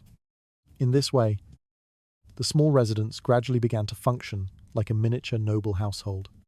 Although far smaller than the grand estates belonging to powerful families, the home now contained a system of roles and expectations that mirrored those larger environments. Servants reported to the mistress. The tutor managed the child's lessons, and the nurse oversaw the practical details of daily care. The mother stood at the center of this structure. Her authority did not come from formal titles or legal recognition. Instead, it emerged from the simple fact that she was responsible for maintaining the environment where the child lived and learned. This responsibility required skills she had never needed before. Earlier in her life, much of her attention had focused on maintaining affection and preserving the delicate balance of a private relationship. Now, her focus expanded to include organization, discipline, and long-term planning. Every small decision influenced the atmosphere of the household. A poorly chosen tutor could weaken the boy's education. A careless servant might introduce disorder into the home. Even the arrangement of meals and daily schedules contributed to the sense of stability that surrounded the child's upbringing. Gradually, the mistress adapted to these new demands. She learned to evaluate people more carefully. She developed routines that ensured the house functioned smoothly. She began to understand how small details, such as punctuality, cleanliness, and discipline, created the environment necessary for a child to grow into a capable young man. Through these experiences, her identity evolved further. She was no longer simply a woman living within the private sphere of a powerful man's affection. She had become the manager of a household, responsible for shaping the early life of a boy connected by blood to a powerful lineage. This transformation carried quite significance. The skills required to maintain a functioning household were not trivial. Within Tudor society, the ability to organize servants, maintain order, and guide a child's education represented essential forms of domestic authority. The mistress, therefore, developed a kind of practical leadership. Her authority remained informal, yet within the walls of the house, it was absolute. Servants followed her instructions. Tutors coordinated their lessons to her expectations, and the residents' daily life revolved around the system she maintained. Meanwhile, the boy grew steadily within this environment. He learned his letters from the tutor, practiced polite manners at the table, and explored the rooms of the house with the curiosity of childhood. Around him, the household operated like a carefully balanced machine designed to support his development. The quiet residence had become something new. What had once been a private refuge for a hidden relationship now functioned as a structured domestic world centered on the upbringing of a child. Caring for the child transformed the mistress from a private companion into the manager of a small but carefully organized household. New responsibilities filled each day with decisions about servants, education, and discipline. Beyond the quiet order of this home, however, the emotional world inside, the mother herself, was beginning to change in ways she had never expected. Emotional life inside the quiet residence changed gradually as the child grew older. In the earlier years of the relationship, much of the mistress's inner world had been shaped by uncertainty. Her place depended almost entirely on affection, and affection could change without warning. Each day, one carried the quiet question of whether favor would continue or fade. Such uncertainty shaped her thoughts constantly. A mistress living without marriage or legal protection often learned to measure every gesture from the powerful man connected to her life. A delayed visit, a shorter conversation, or a sudden change in mood could feel like signals that the fragile arrangement might soon disappear. Fear of abandonment quietly followed her through those years. Even moments of comfort carried a shadow. Gifts might arrive. Promises might be spoken. Yet none of these things provided the security that marriage offered to a wife. The relationship existed within private space rather than within law or tradition. The birth of a son slowly began to alter that emotional landscape. The child introduced a new focus for her attention. Instead of watching constantly for signs of affection or withdrawal, she now spent much of her time observing the small changes in the boy's growth. His first steps, his first attempts at speaking, and his early lessons filled her days with concerns that extended beyond her relationship with the father. Gradually, the center of her thoughts shifted. The question that had once dominated her mind, whether she would continue to be loved, began to lose some of its power. In its place appeared a different concern, the future of the child, whose life now depended on the decisions she made. This change in focus carried emotional weight. For the first time, the mistress found herself thinking not only about the present moment, but about the years ahead. The boy would grow into adolescence, then into adulthood. His education, his opportunities, and his reputation would shape the path he followed. Preparing for that future required careful thought. She began to consider which tutors might guide his learning.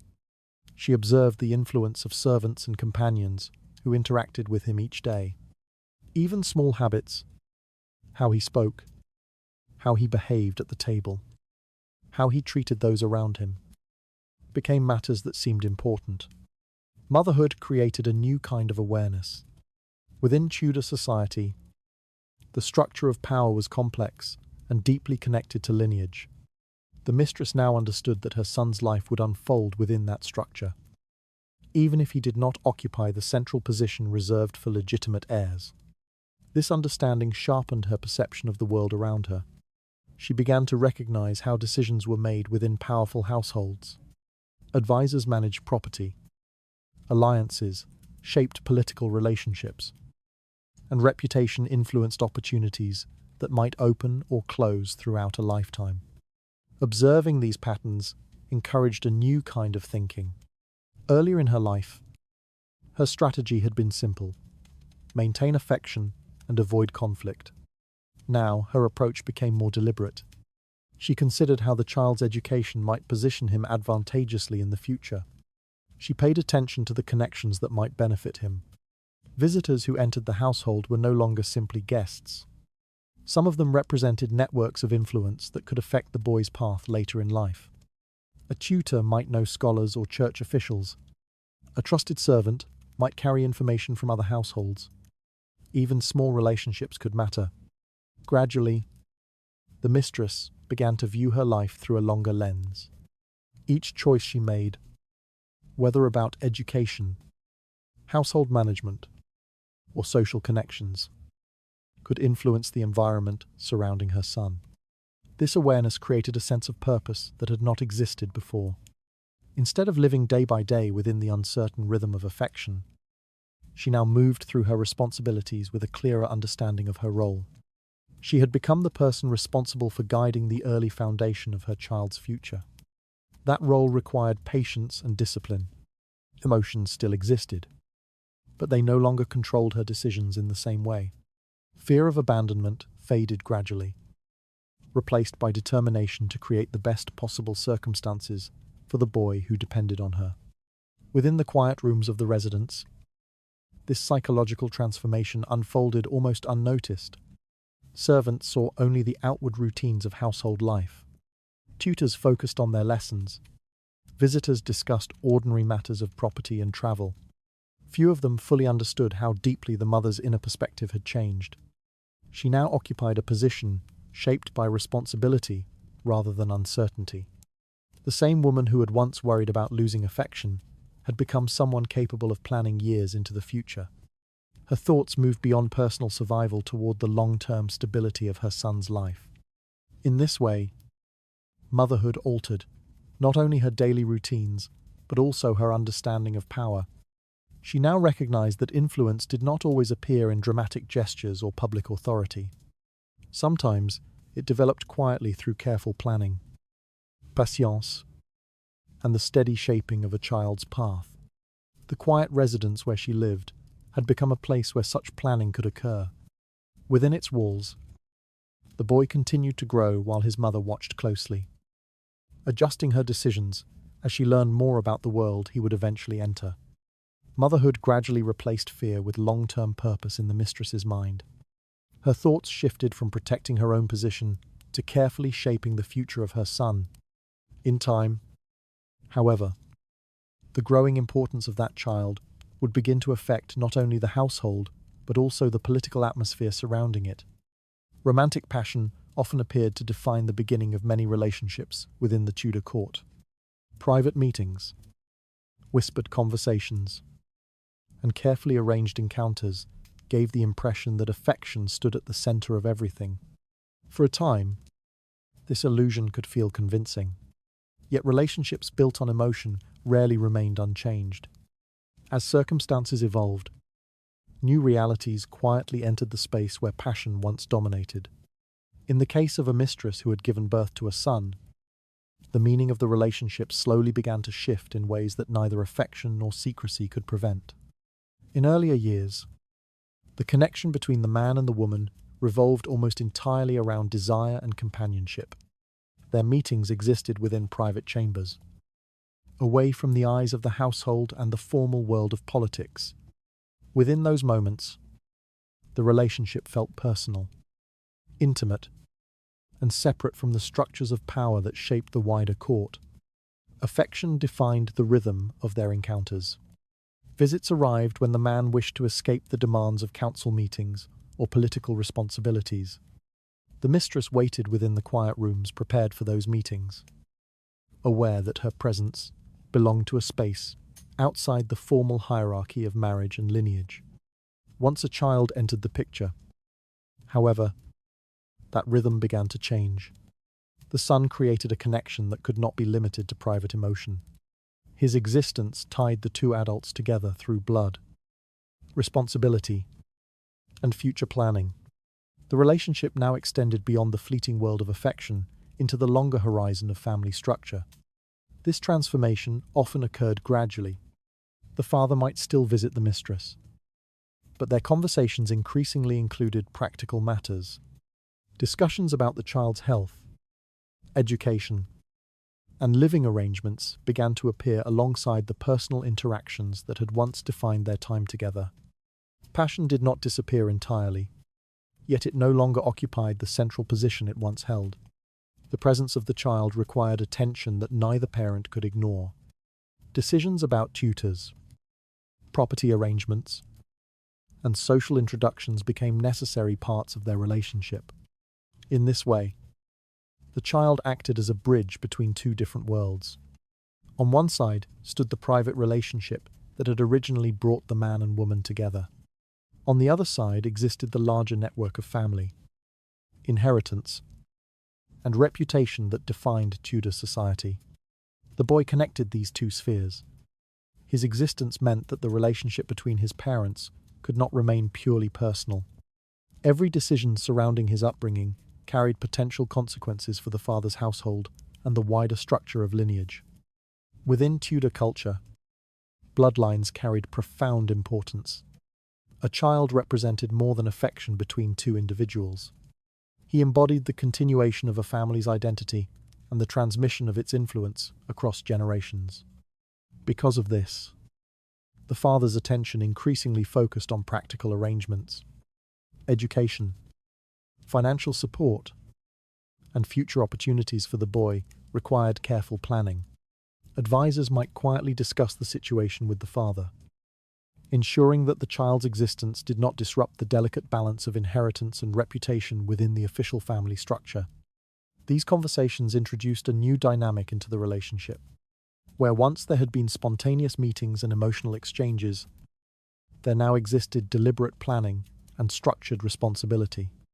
The mistress became involved in discussions that concerned the child's development rather than the simple continuation of affection.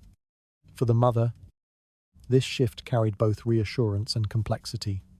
The child provided a lasting connection to the powerful man whose presence had once defined her life. At the same time, that connection now operated through the shared responsibility of raising a boy whose future required careful preparation. Emotion gradually gave way to strategy. The father's visits might include conversations about the boy's tutors, or the management of property assigned for his support. Letters could arrive containing instructions about financial arrangements or educational opportunities. In these moments, the relationship revealed its new form.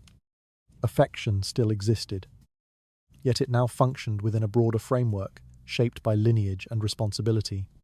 The child stood at the center of that framework, linking the private world of the mistress with the political realities of the father's household. Within the quiet residence where the mother and son lived, the results of this transformation appeared every day. Lessons were scheduled. Servants carried messages between households. Advisors occasionally visited to discuss arrangements for the boy's future.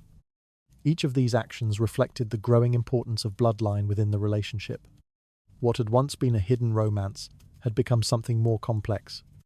It now resembled a small branch extending from the larger structure of the father's family.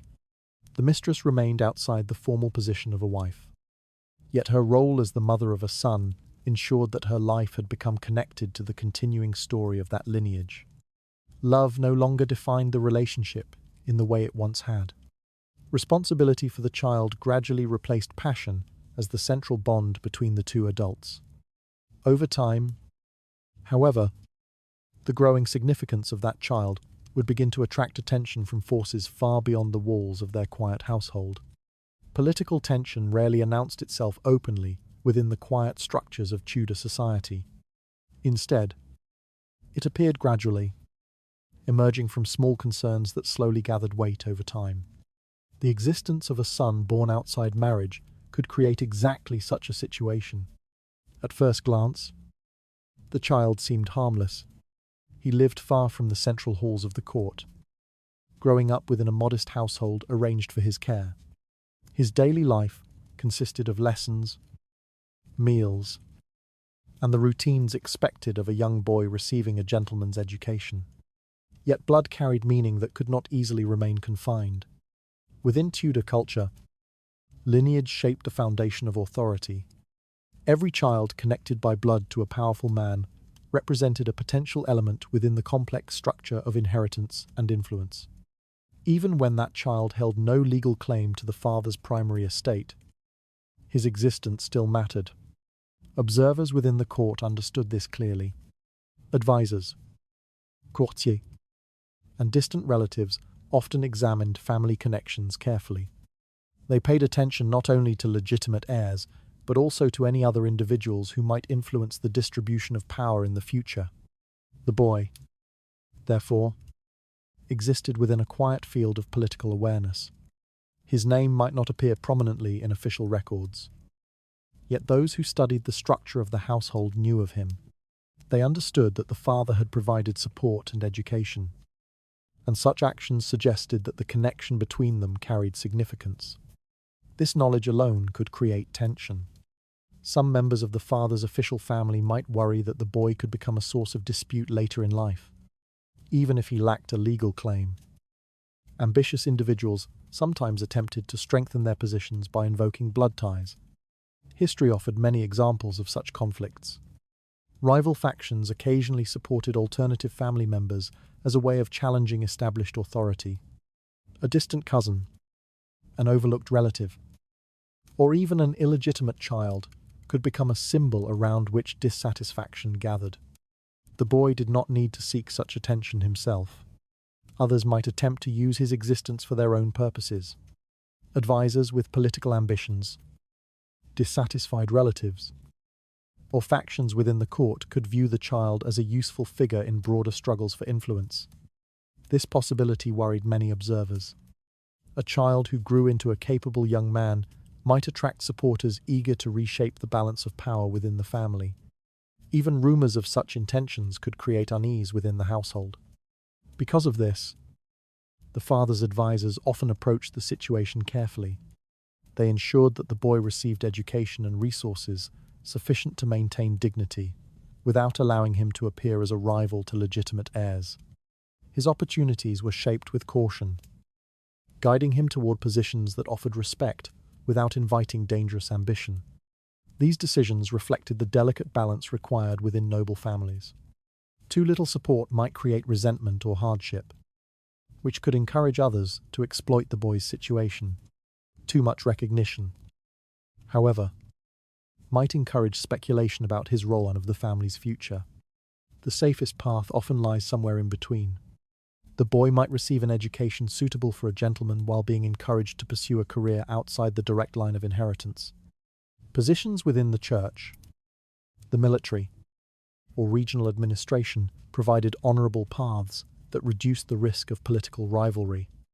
Even with such precautions, uncertainty remained.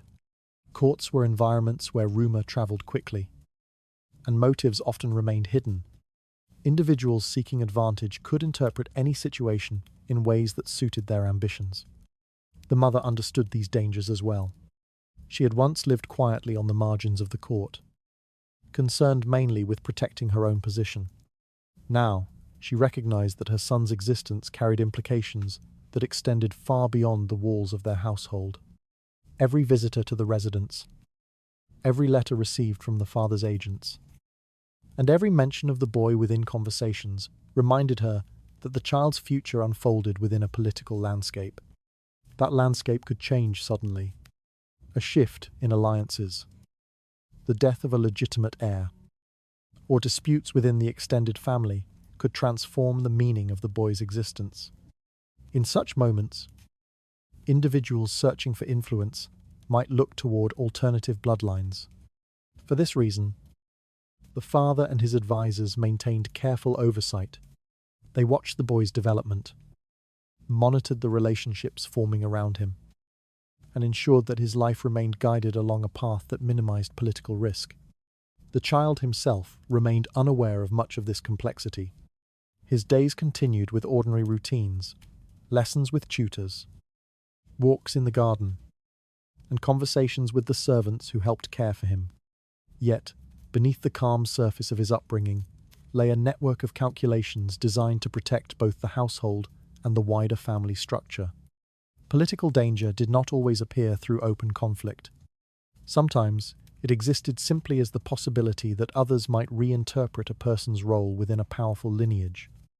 The boy's blood connection quietly placed him within the political awareness of the Tudor court. Ambitious individuals might one day attempt to use that connection for their own advantage. In time, the changing atmosphere around the household would begin to influence how the mother and child interacted with the wider world beyond their quiet residence.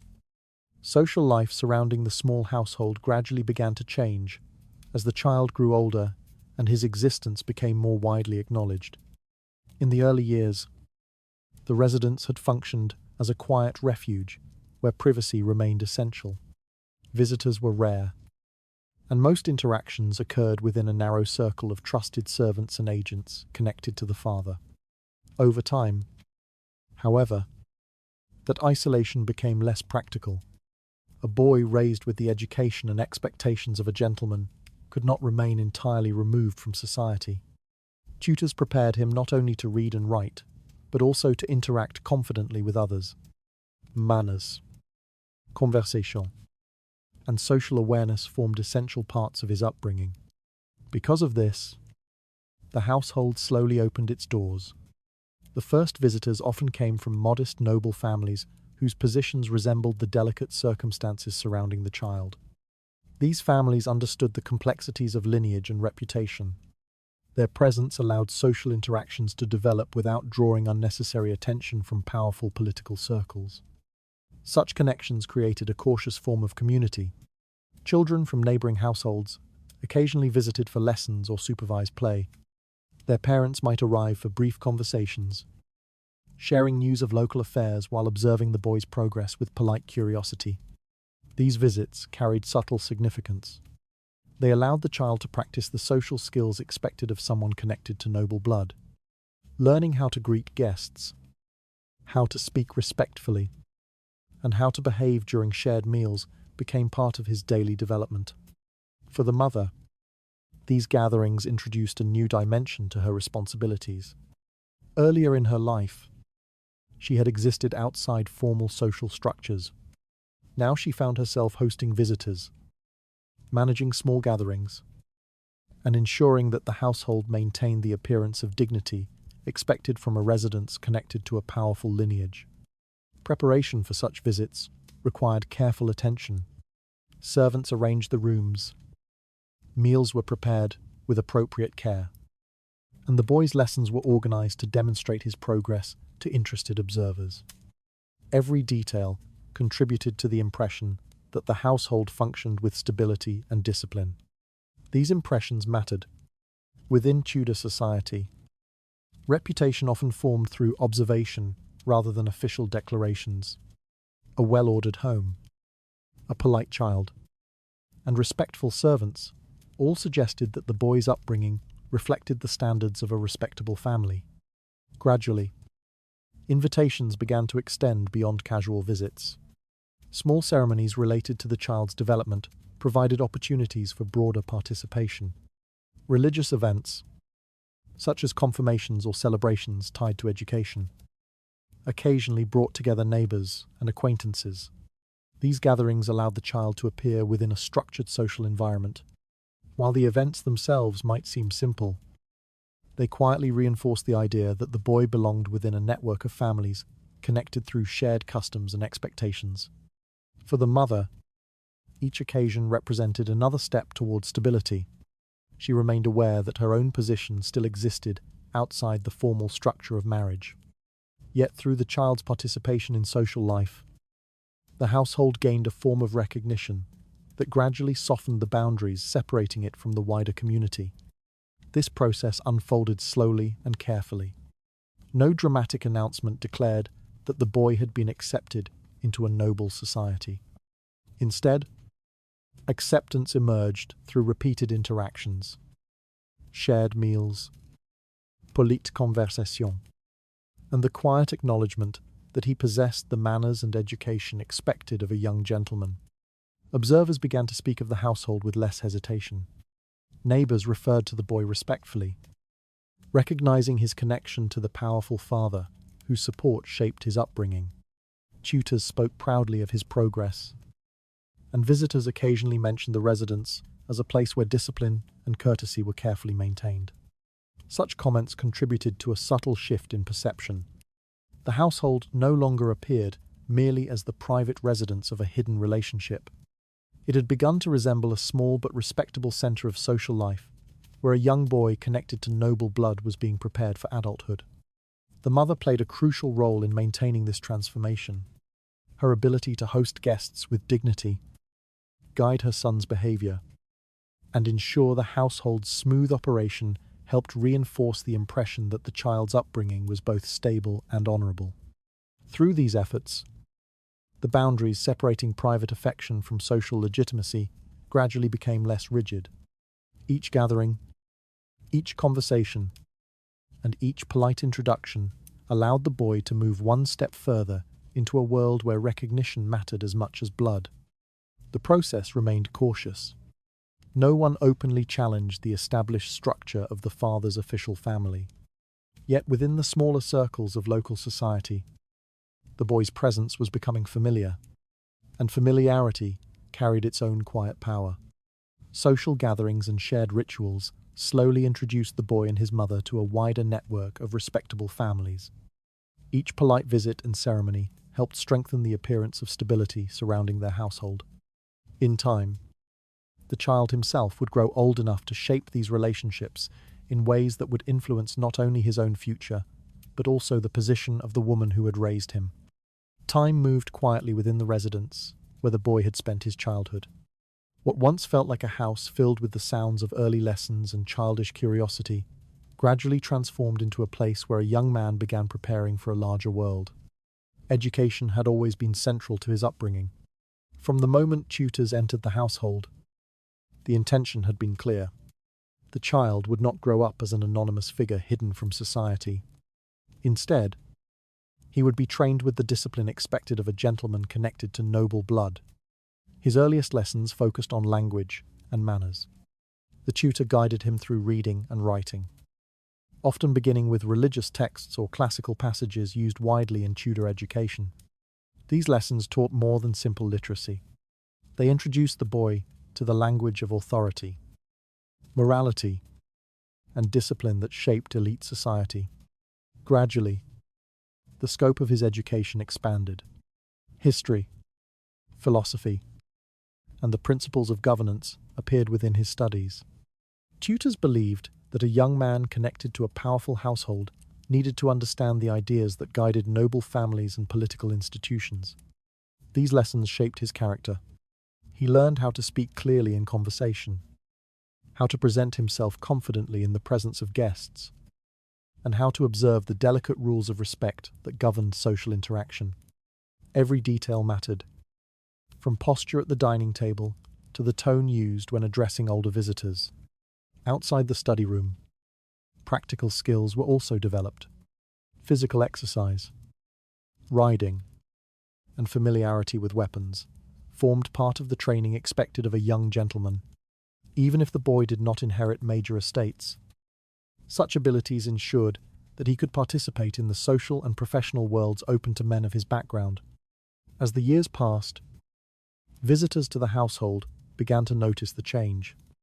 The child who once played quietly in the garden had grown into a thoughtful young man, capable of engaging in serious conversation. Tutors spoke of his progress with pride, noting his discipline and curiosity. Such observations did not remain confined to the walls of the residence. Agents connected to the father's household occasionally reported on the boy's development. These reports reassured the powerful man that the investment in education and upbringing had produced promising results. Eventually, discussions about the young man's future began to emerge. Within Tudor society, education prepared a boy not only for intellectual growth, but also for a role within the broader structure of authority. A young man of noble blood, even one born outside formal marriage, could still serve within respected institutions. Positions within the church often represented one possibility. The church provided education, influence, and social stability. Many families guided younger sons or relatives toward clerical careers, where scholarship and discipline could lead to respected offices. Military service represented another path. A capable young man trained in riding and combat might join noble households or regional forces, gaining reputation through loyalty and skill. Such roles allowed individuals connected to powerful families to demonstrate their abilities publicly. Administrative positions also existed. Local governance required educated men capable of managing estates, collecting taxes, or advising regional authorities. These positions allowed a young gentleman to contribute to society while maintaining the dignity associated with his upbringing. The young man's future, therefore, opened before him with several possibilities. Each option reflected the careful planning that had shaped his childhood. Tutors, advisors, and agents connected to his father's household all contributed to the decisions that would guide his path. For the mother, watching this transformation carried deep emotional meaning. Years earlier, she had worried constantly about the fragile nature of her own position. Her life had depended almost entirely on the uncertain rhythm of affection. Now the situation had reversed in subtle ways. The boy she had raised with patience and discipline was becoming a person whose presence carried respect within the circles that once ignored her existence. Visitors who arrived to speak with the young man often treated the mother with quiet courtesy. Their respect did not necessarily come from her personal position within society. Instead, it reflected the recognition that she had guided the upbringing of someone whose education and character now commanded attention. This shift created a quiet form of influence. Through her son, the mother's life gained a stability that had once seemed impossible. The success of his education and the promise of his future reflected directly on the household she had managed for so many years. Servants recognized the change as well. Where once they had served a woman whose position depended on discretion, they now served the household of a young gentleman preparing to enter the wider world. Within the quiet residence, the transformation felt profound. The child who had once represented uncertainty had grown into a figure capable of shaping his own destiny. His presence altered the balance of relationships surrounding the household, bringing recognition that extended beyond private affection. The boy who once required careful protection had grown into a young man, educated and prepared to take his place within society. His progress quietly strengthened the respect surrounding the household where he had been raised. As his reputation continued to grow, the legacy created by his birth would begin to reveal its full meaning. Hidden lives often remained invisible within Tudor society. Many women connected to powerful men existed quietly beyond the official structure of family and court. Their presence was known, yet rarely acknowledged in ways that carried dignity or permanence. For years, the mistress had lived within exactly such a shadow. Her identity had once been defined almost entirely by secrecy. Meetings took place in private rooms. Conversations stayed behind closed doors. And her name rarely travelled beyond the narrow circle of servants who quietly maintained the household. Outside observers seldom spoke of her directly. If she appeared in conversation at all, it was usually in whispers or careful hints that avoided drawing attention. The official narrative of noble families rarely included women who existed outside marriage, and so she remained largely invisible within the formal record of society. This invisibility shaped how she lived. Discretion guided her behavior. She learned to avoid public attention, to move quietly within spaces prepared for privacy, and to accept that her life unfolded outside the recognized hierarchy of the court. The birth of her son began to change this reality in subtle ways. At first, the transformation seemed small. The child required care, tutors, and financial arrangements that slowly connected the household to a wider network of advisors and agents. These practical matters introduced new interactions that had not existed during the earlier years of secrecy. Gradually, the household became less isolated. Visitors arrived to discuss the boy's education. Messengers delivered documents related to property or financial provisions. Servants carried information between the residents and the father's larger estate. Each of these small actions expanded the visibility of the home. People who had never previously considered the mistress now encountered her presence indirectly through the growing reputation of the child she had raised. As the boy matured, this shift became more pronounced. His education, manners, and intelligence attracted attention from tutors, neighbors, and agents connected to the father's household. Conversations about the young man's future naturally included references to the environment in which he had grown up. That environment was the home managed by his mother. Observers began to understand that the discipline shaping the young man's character did not emerge by accident.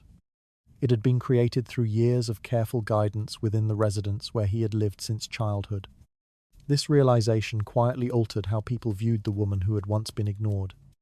Servants spoke of her with greater respect. Visitors greeted her more formally. Even advisors who arrived to discuss the young man's future recognized that the stability of the household reflected her management.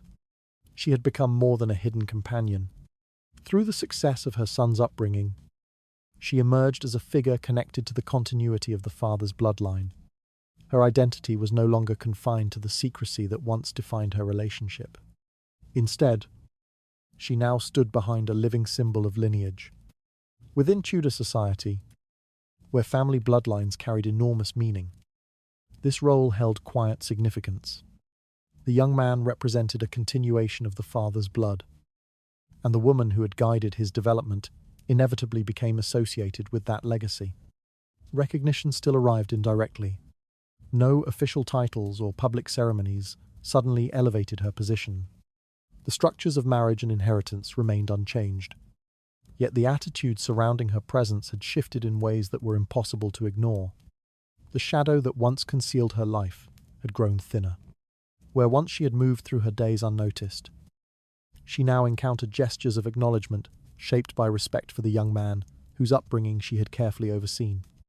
This transformation carried deep emotional meaning.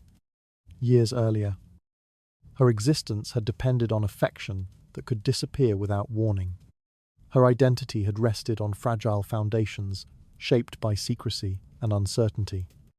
Now a different form of permanence surrounded her life. The son she had raised had become a figure whose future extended beyond the walls of the household. His education, reputation, and opportunities connected the residents to a broader network of social recognition. In this way, the woman who had once existed in silence now occupied a place within the unfolding story of a family's bloodline.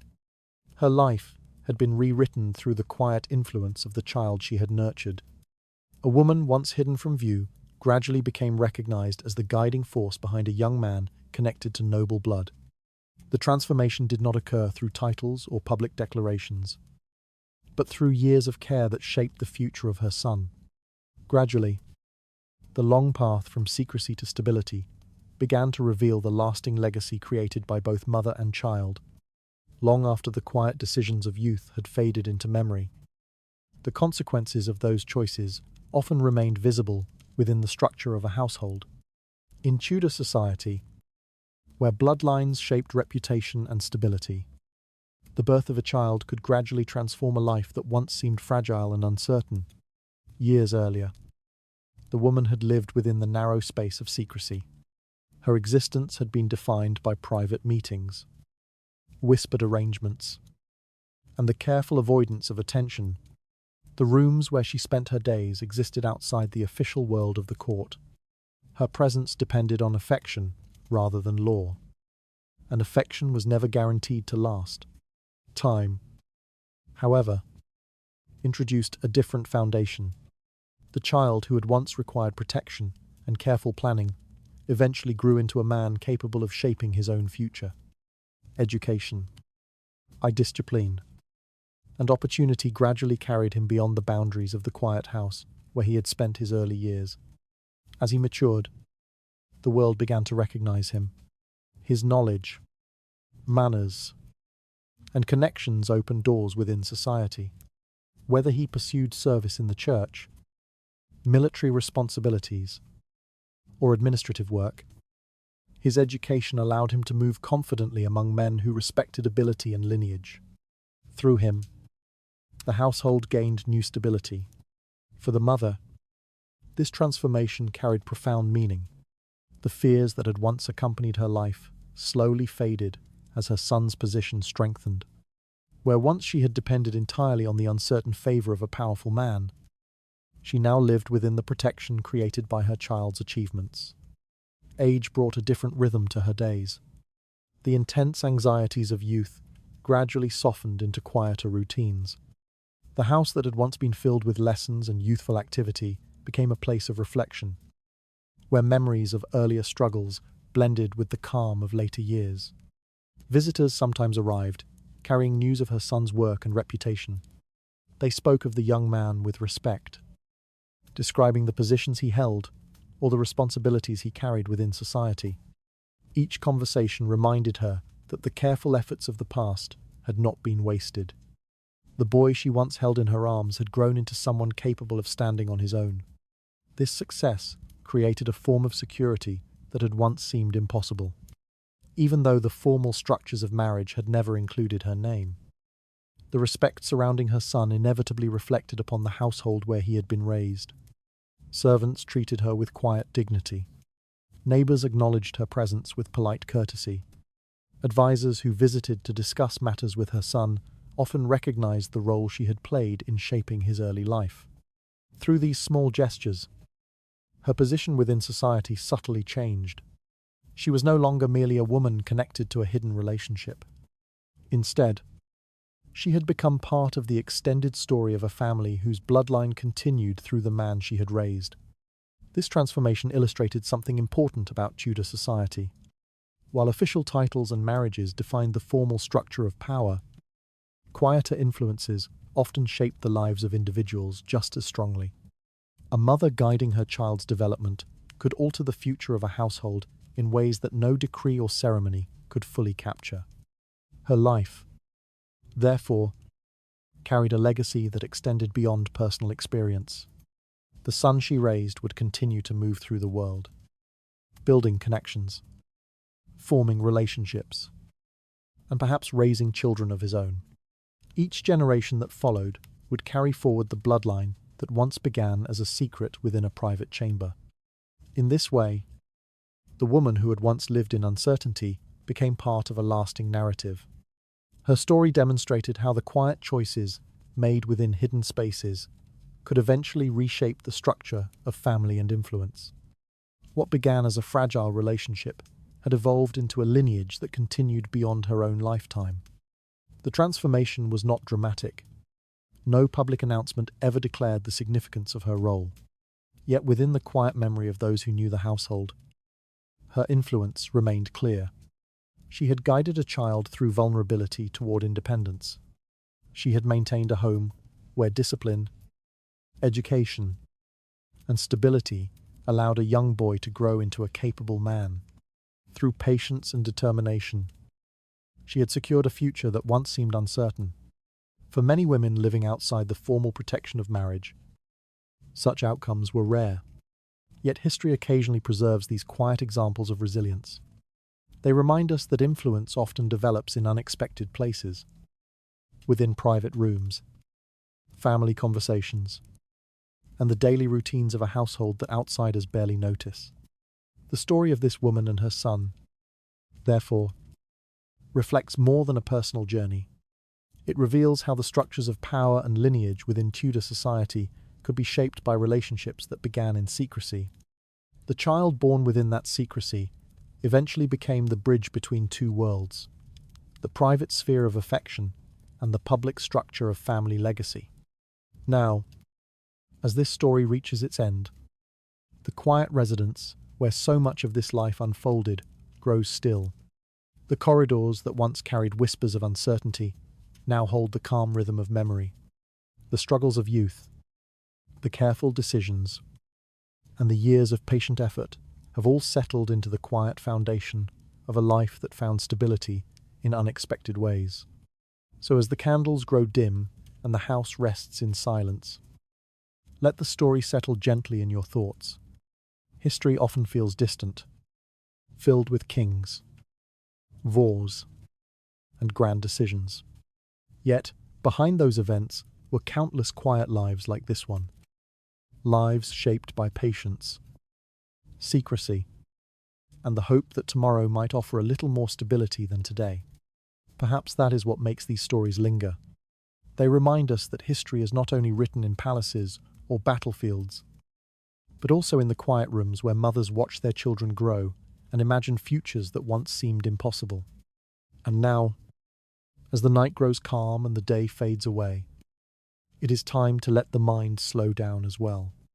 Thank you for spending this quiet journey through history, listening to the small details that often hide behind the larger events of the past.